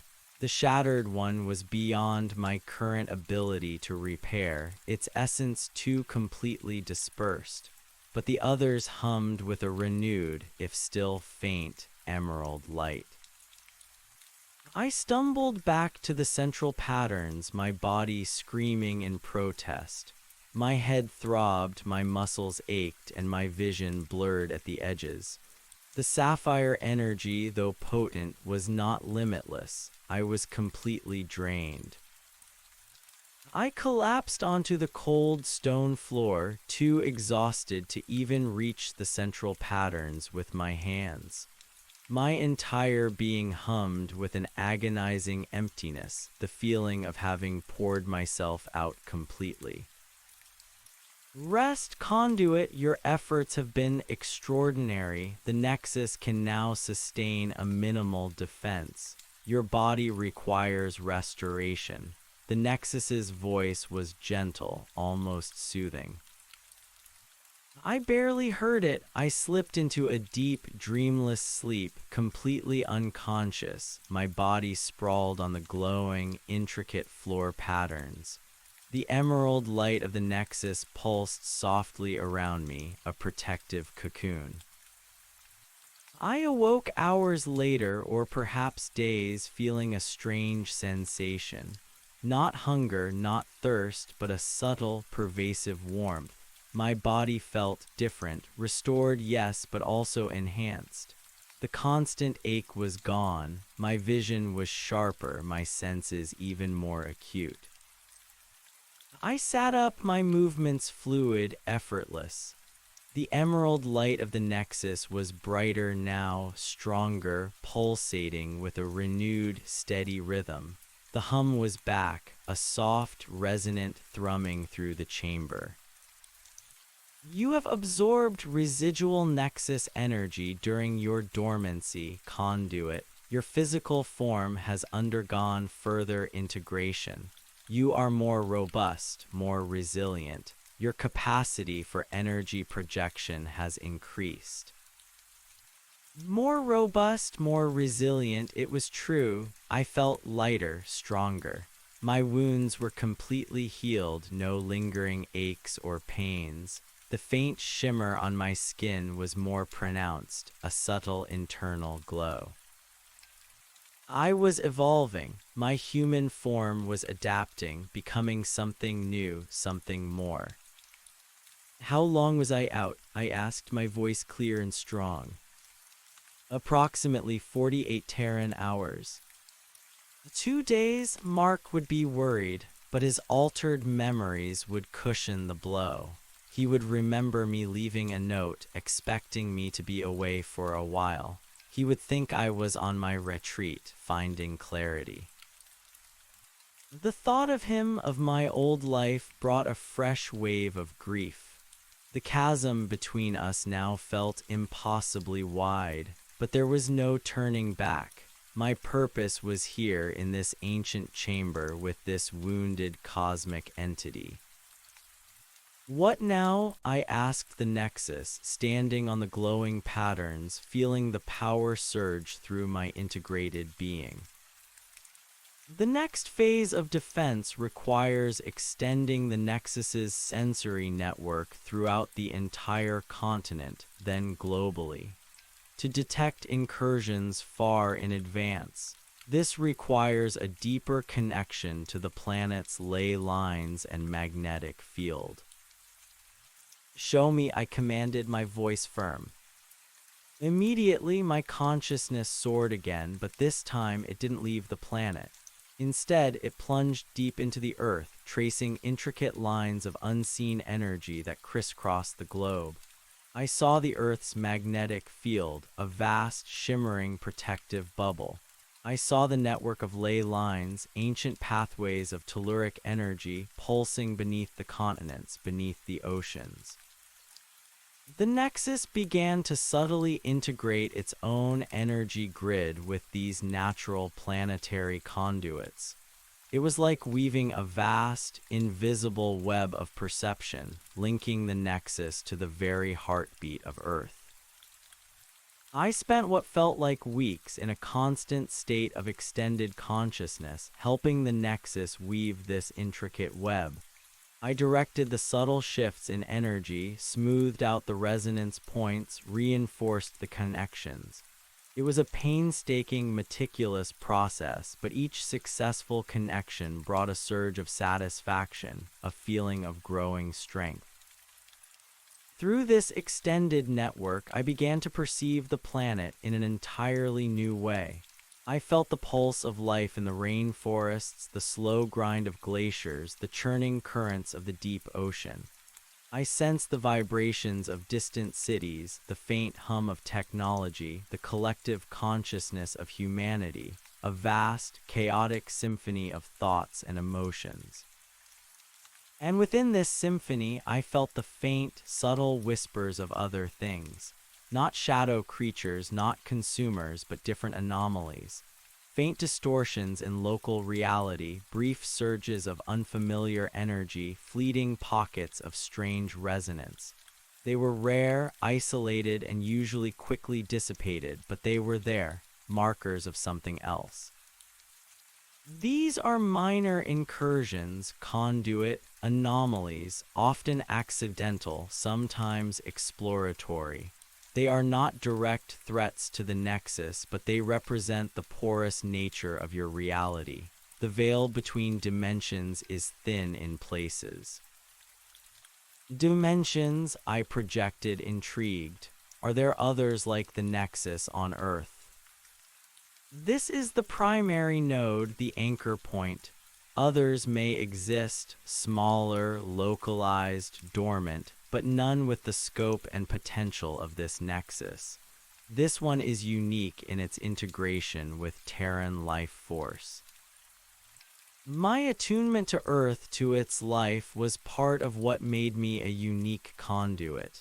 My human empathy, as the Guardians had said, was a critical factor. One day, as I was fine-tuning a ley line connection beneath the Pacific Ocean, I felt a familiar presence. Not the Guardians, not the Nexus, but something else. The air in the chamber shifted. A faint ripple moved across the stone floor. I withdrew my consciousness from the planetary network, snapping back into my physical body in the chamber. I opened my eyes. The Guardians were still at their posts, but their eyes were fixed, not on me, but on the entrance to the main chamber. Their forms were subtly rigid, like sentinels preparing for an unknown threat. A new presence had entered the outer chamber. It was strong, distinct, and unlike anything I had encountered so far. It wasn't the cold hunger of the shadow creatures, nor the ancient wisdom of the Nexus. It felt sentient, powerful, and profoundly alien, yet with a strange, almost human-like curiosity. I stood ready, channeling a faint flow of sapphire energy through my hands.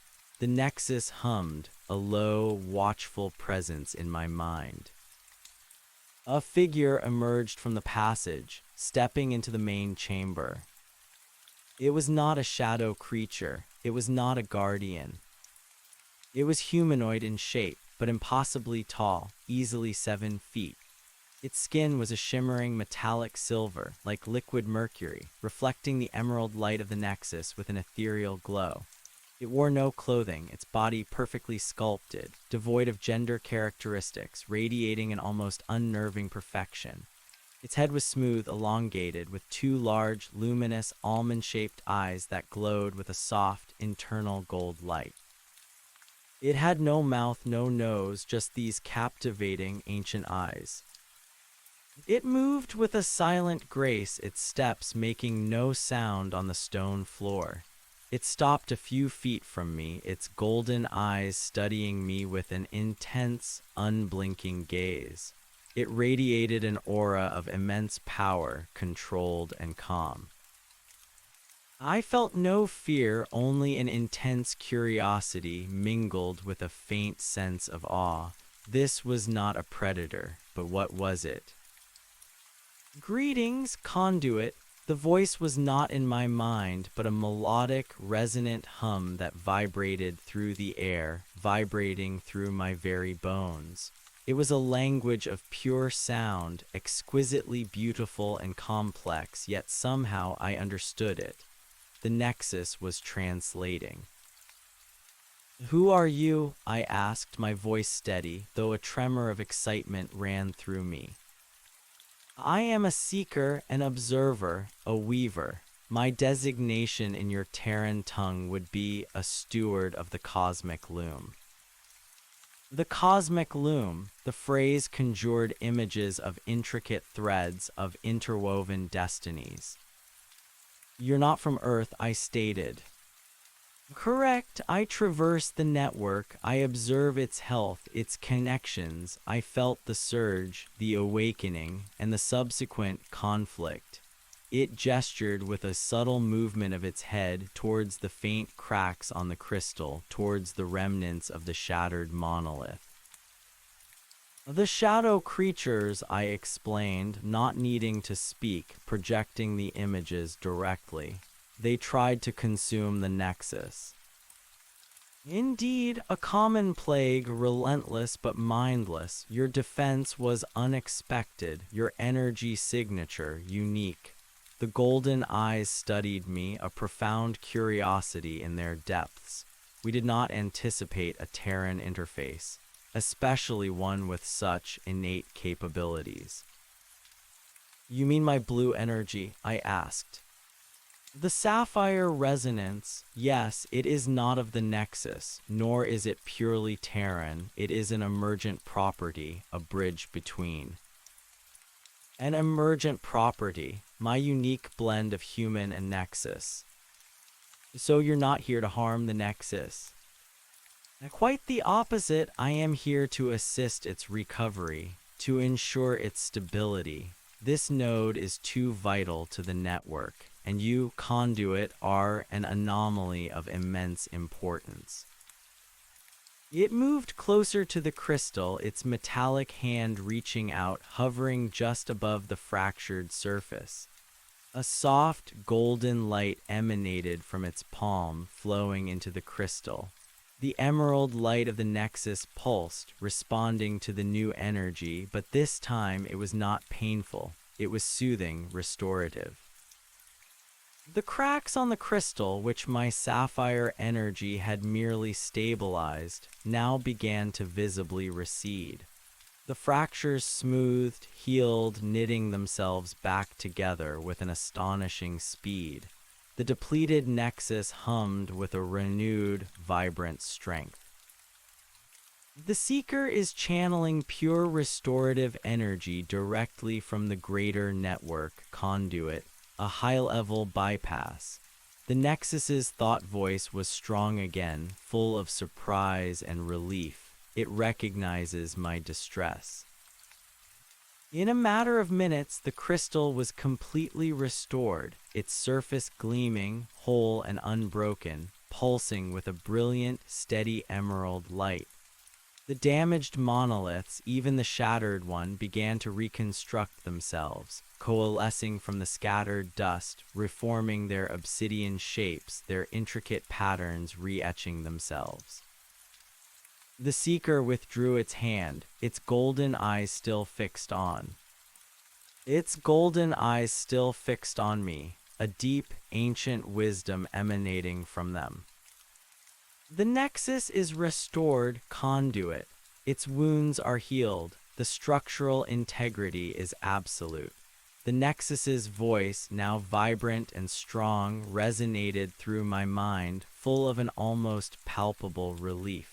The seeker's intervention was instantaneous, drawing upon energies beyond our local capabilities. "Thank you," I said, not just to the seeker, but to the universe, feeling the renewed power of the nexus surge through the very air, invigorating the chamber. The emerald light now burned with a steady, brilliant intensity, washing away all shadows. The monoliths, whole once more, pulsed in perfect rhythm, their eyes gleaming. The seeker simply inclined its head, a subtle gesture that conveyed both acknowledgement and a deeper, unspoken understanding. Its golden eyes, however, did not leave mine. "Your unique resonance, the sapphire energy, is not merely a bridge conduit. It is a key, a modulator. It allows the nexus to interface with the cosmic loom in ways previously thought impossible for a local node." The seeker's melodic voice hummed, filling the air. "The loom is the fabric of existence, the interwoven energies of all realities, all dimensions. The nexus is a single, vital knot in that loom, a point of convergence and dissemination for this specific sector of the universe. Your presence allows for an unprecedented level of interaction." "What does that mean?" I asked, trying to grasp the enormity of its words. My human mind struggled to comprehend concepts so vast. "It means your potential is far greater than that of a mere conduit. You are an anchor, a focal point. You have the capacity to not only channel, but to orchestrate the nexus's functions and through it, influence the loom itself on a localized scale." The seeker paused, its gaze unwavering. "Your initial defense against the shadow creatures was impressive, even with a depleted nexus. Your ability to tap into a latent, destructive, yet also restorative energy source from within your Terran form is unprecedented." "The sapphire energy," I murmured, a new understanding dawning. It felt powerful, but also like a part of me. "Indeed, it is a manifestation of pure will, amplified by your connection to the nexus. A harmonious yet distinct vibrational frequency. It is the reason I came. This unexpected synergy requires guidance.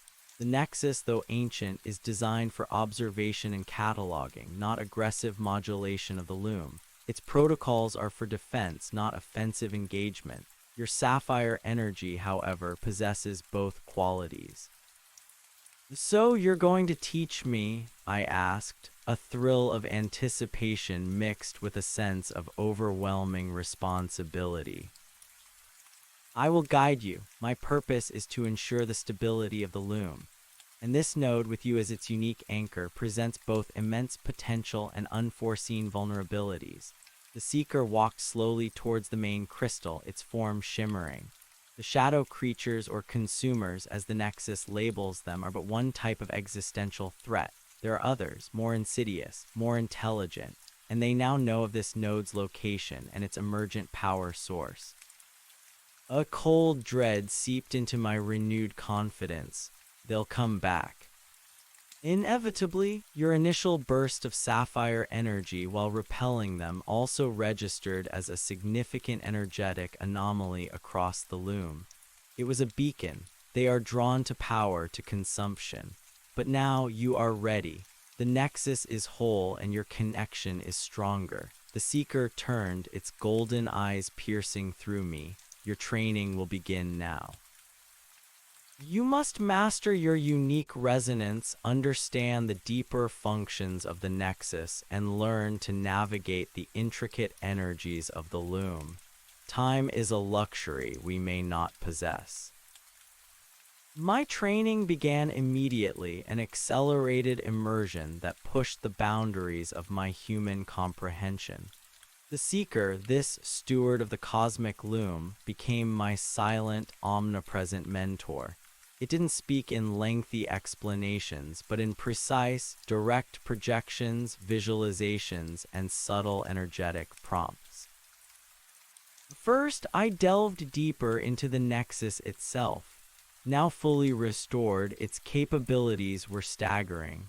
I learned to expand my consciousness, not just across Earth's ley lines, but into the solar system, perceiving the subtle energetic fluctuations of planets, the sun, even distant asteroids.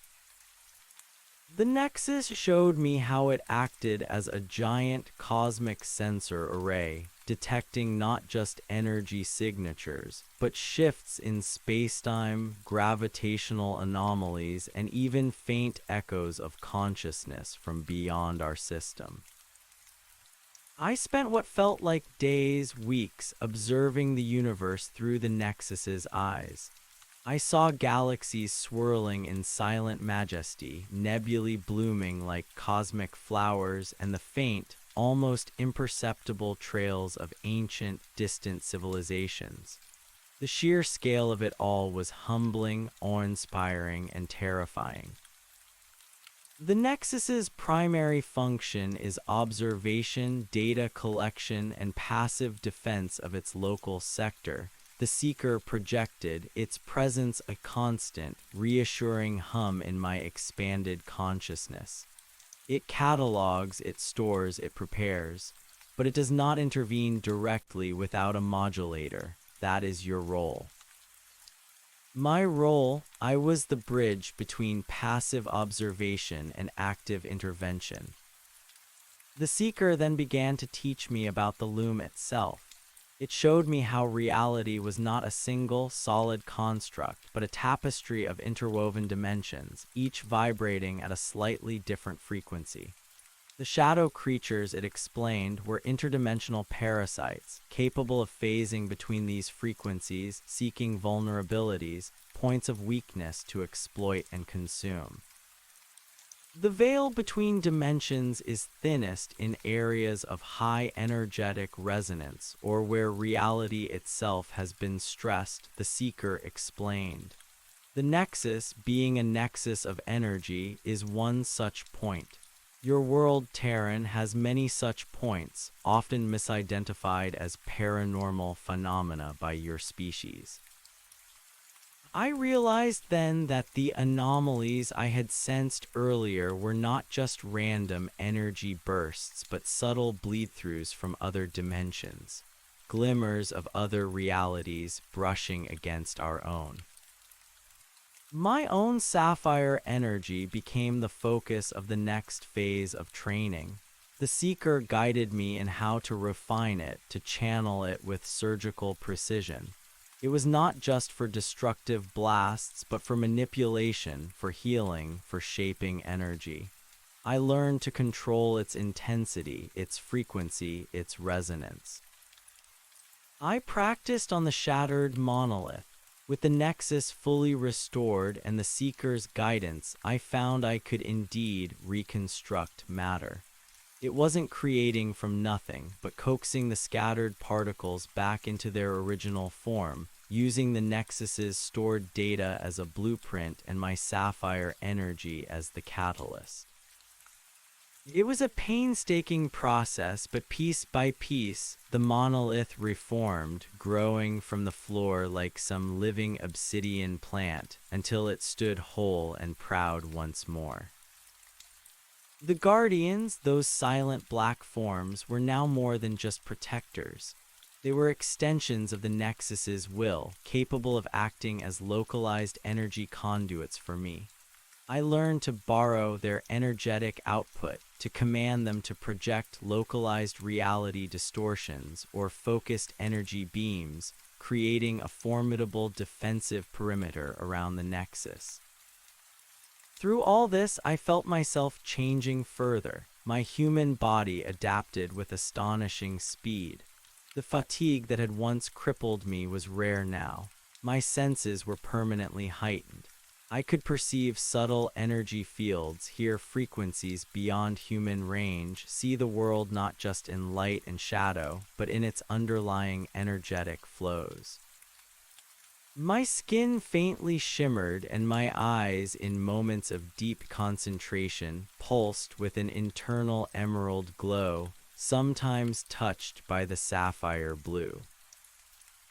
The line between Sarah and Nexus grew blurrier. I was becoming something new, a hybrid consciousness, a true guardian. But even with all this new power, all this cosmic knowledge, the human part of me remained. The memories of Mark of my old life were still there, tucked away in a corner of my mind. Sometimes, in the quiet moments between lessons, a wave of profound sadness would wash over me. I missed him. I missed the simplicity of that life, the mundane joys, the effortless connection. I had made my choice, but the cost was immeasurable. The Seeker, in its infinite wisdom, seemed to sense this. Your Terran emotions are not a weakness, conduit. They are a strength. They anchor you. They provide the unique resonance of your sapphire energy. Do not suppress them. Integrate them. Integrate them? It was a foreign concept to the alien logic of the Nexus. But the Seeker, having traversed the cosmic loom, understood the complexities of sentient life. One morning, after what I estimated was several weeks of relentless training, the Seeker stopped me. We were standing in the main chamber, the Nexus humming around us like a giant, purring cat. Your foundational training is complete, conduit. You are ready. Ready for the next phase, ready for the inevitable return of the consumers. What do we do? I asked, a fresh wave of determination coursing through me. I was no longer afraid. I was ready to fight. We prepare the Nexus for offensive capability in addition to its perfected defense. And we prepare the Earth, your home world. It is not merely a staging ground for the Nexus. It is part of the loom itself, and it is vulnerable. Vulnerable how? The consumers are not the only threat, conduit. As I mentioned, there are others, and some are already here, not in force, not overtly, but subtly, insidiously. The Seeker projected an image into my mind. It was a map of Earth overlaid with faint, shimmering points of light. These are localized anomalies, bleed-throughs from other dimensions. Some are natural, transient, but others are intentional. The map showed several such points scattered across the globe. One was deep in the Amazon rainforest, another beneath the ice of Antarctica, a third, surprisingly, in the crowded heart of a major European city, and one, chillingly, just a few hundred miles from the mountain near a small coastal town. What are they? Exploratory incursions, probes, sentience testing the fabric of reality, searching for vulnerabilities, resources, or new territories. They are not like the consumers. They are intelligent and patient. What do they want? That conduit we must discover. The Nexus can observe, but direct interaction requires a modulator. You.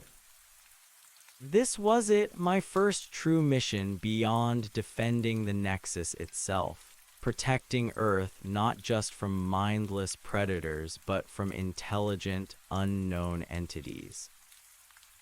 We will begin with the nearest anomaly the Seeker projected, the coastal town. It is a subtle distortion growing slowly. It requires investigation. and if necessary, neutralization.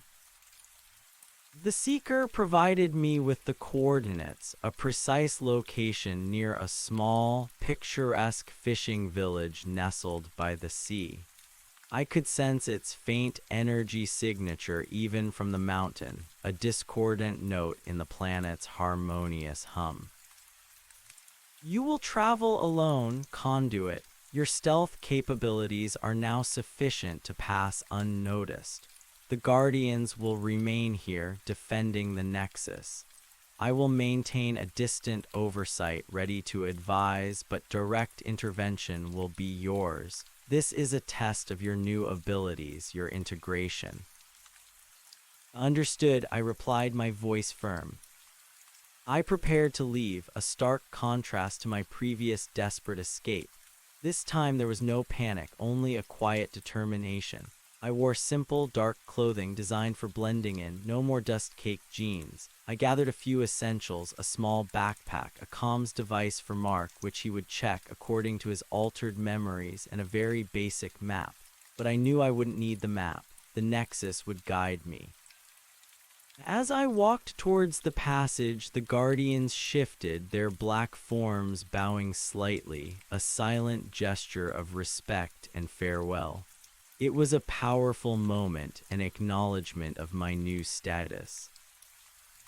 I emerged from the curtain of vines onto the plateau. The sun was setting, painting the sky in fiery hues of orange and purple. The air was crisp, carrying the scent of pine and damp earth. I took a deep breath, feeling the life force of the mountain, the Nexus, humming within me. I began my descent, not using the hidden steps, but phasing through the rock itself, a new skill I had acquired. It was a strange, disorienting sensation, like swimming through solidified light, but it was fast, efficient, and left no trace. I emerged silently at the bottom of the mountain, a faint shimmer around me. The journey to the coastal town was a blur of enhanced senses and disciplined focus. I covered vast distances with incredible speed, my augmented body moving without effort. I fed off the Nexus's energy field, requiring no food or water, though I still appreciated the aesthetic of a cool breeze or the warmth of the sun on my skin. I arrived at the outskirts of the town under the cover of night. It was a quaint, sleepy place with narrow streets, old stone houses, and the salty tang of the ocean in the air. Fishing boats bobbed gently in the harbor, their lights twinkling like scattered stars. The anomaly's energy signature was stronger here, a faint ripple in the town's energetic tapestry. It emanated from a seemingly ordinary, abandoned warehouse on the edge of the harbor, a dilapidated structure that looked like it hadn't been used in decades. I approached cautiously, my senses extended, my sapphire energy a controlled hum beneath my skin. The warehouse was dark, silent, its windows boarded up. The air around it felt strangely cold, even for a coastal night, and I could hear a faint, almost imperceptible thrumming sound emanating from within. The anomaly is localized within the structure, conduit. It is a stable, persistent distortion. Exercise extreme caution. Its nature is unknown. The seeker's voice, clear and precise, echoed in my mind. I phased through the padlocked door, entering the vast, dusty interior. The thrumming grew louder, a deep, resonant vibration that I felt in my bones. The air was heavy, stagnant, smelling of decay and something else, something metallic and vaguely organic, but not of this world. The interior was largely empty, filled only with the ghosts of forgotten machinery and fishing nets. Dust motes danced in the faint moonlight, filtering through cracks in the roof. And in the center of the warehouse, a structure pulsed with a sickly, purple-blue light. It was an altar of some kind, crudely constructed from jagged, dark stones that looked alien, not native to Earth. They seemed to absorb the ambient light, casting deep, unnatural shadows. Atop the altar, a single, pulsating orb of pure, crackling purple-blue energy floated, tethered by invisible energetic strands to the stone. The orb was the source of the thrumming, the cold, and the strange smell.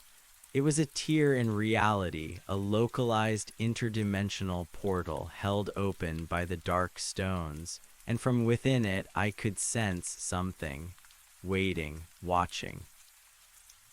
As I stepped closer, my enhanced vision piercing the gloom, I saw crude symbols etched into the stone altar, glowing faintly with the same purple-blue light. They were not human symbols. They were geometric, angular, disturbing. These symbols, they are a form of energetic inscription. A summoning ritual the seeker projected, its voice imbued with a new urgency. This is not an accidental bleed-through. It is intentional. Someone on your world is actively attempting to establish a connection to another dimension. Someone human, I asked, a wave of revulsion rising within me. Why would anyone do this? Most likely, the energetic signature is crude yet persistent. It speaks of sustained effort and limited understanding, a desperate attempt to contact something. I reached out with my energy, a cautious sapphire tendril, towards the pulsating orb. It recoiled, a faint, angry hiss emanating from it, the purple-blue light flaring. This was not benign. Suddenly, a hidden door at the back of the warehouse creaked open. I froze, melting into the shadows, my form shimmering, almost invisible. My heart hammered, a mix of adrenaline and surprise. I hadn't sensed anyone else in the building. A figure emerged from the doorway. He was human, an old man, stooped, with thinning white hair and an intensity in his eyes that was unsettling.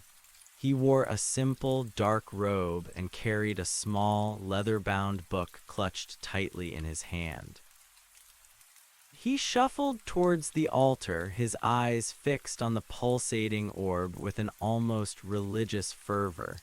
He began to chant, his voice raspy, the words not of any human language I knew, but of the same strange, angular symbols etched into the stone. As he chanted, the orb pulsed faster, its purple-blue light intensifying.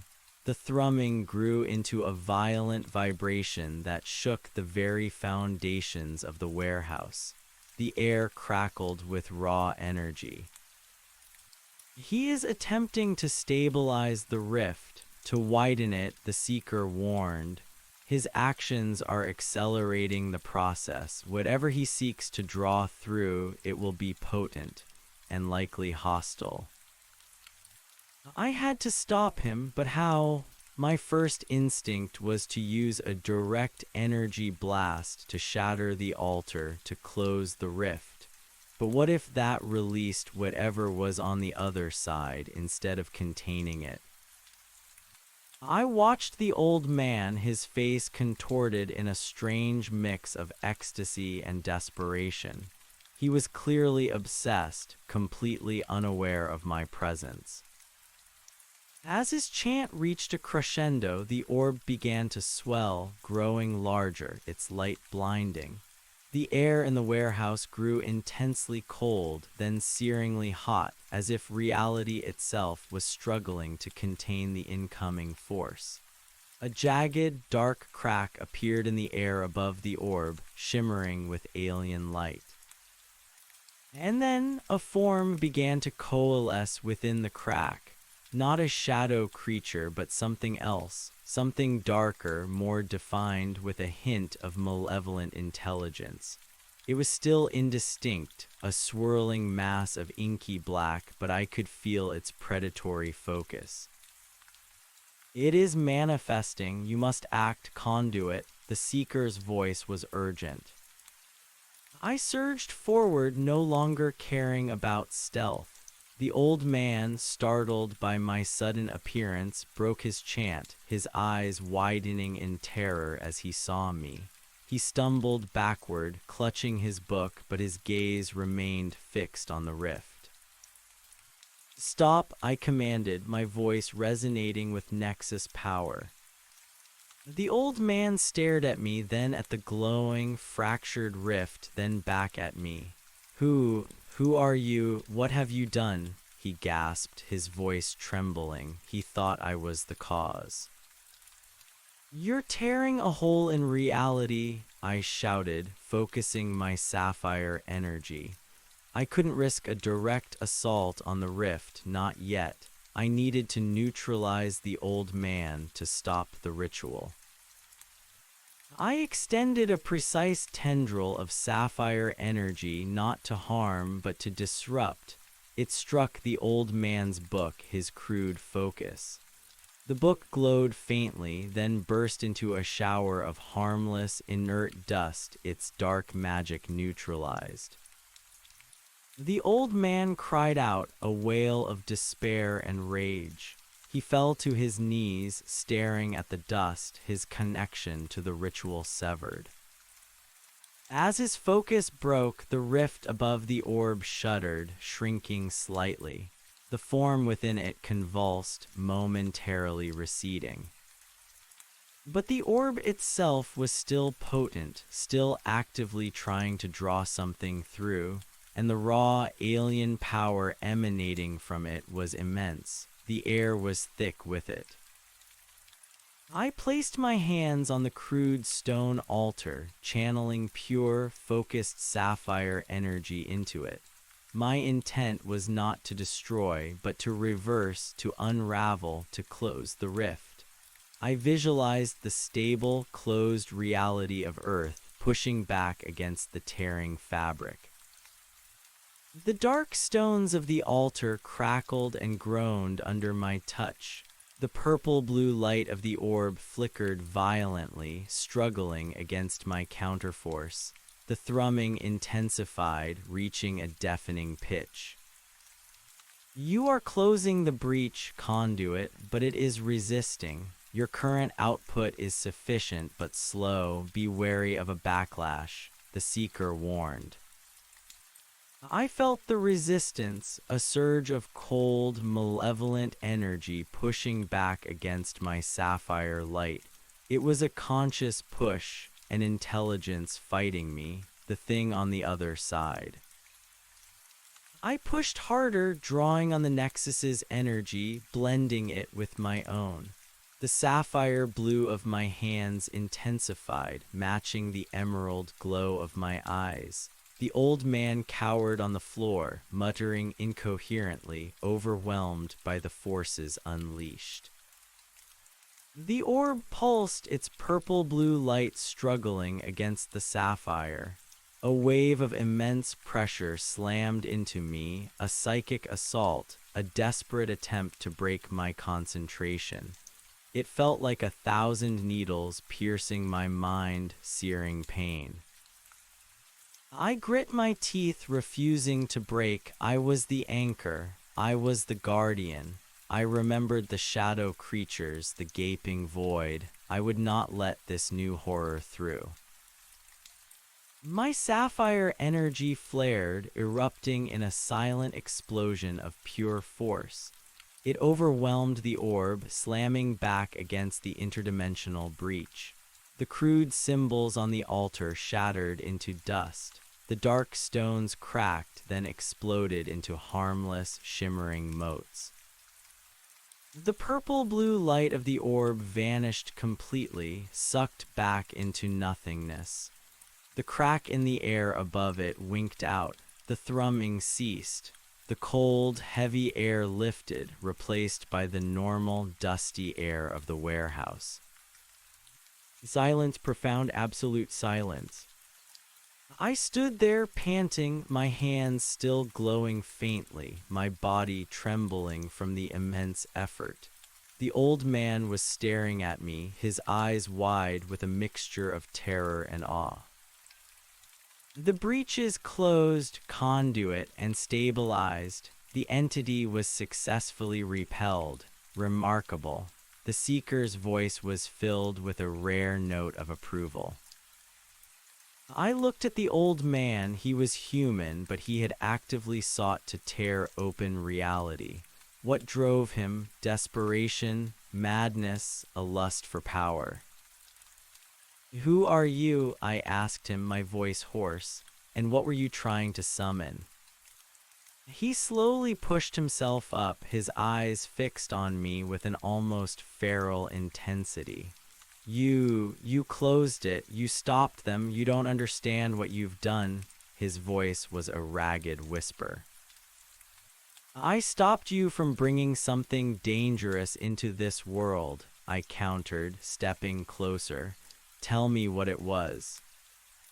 He laughed, a dry, rattling sound. "Dangerous? You fool, they were our salvation. They promised knowledge, power, a new age for humanity, free from the shackles of your pathetic institutions."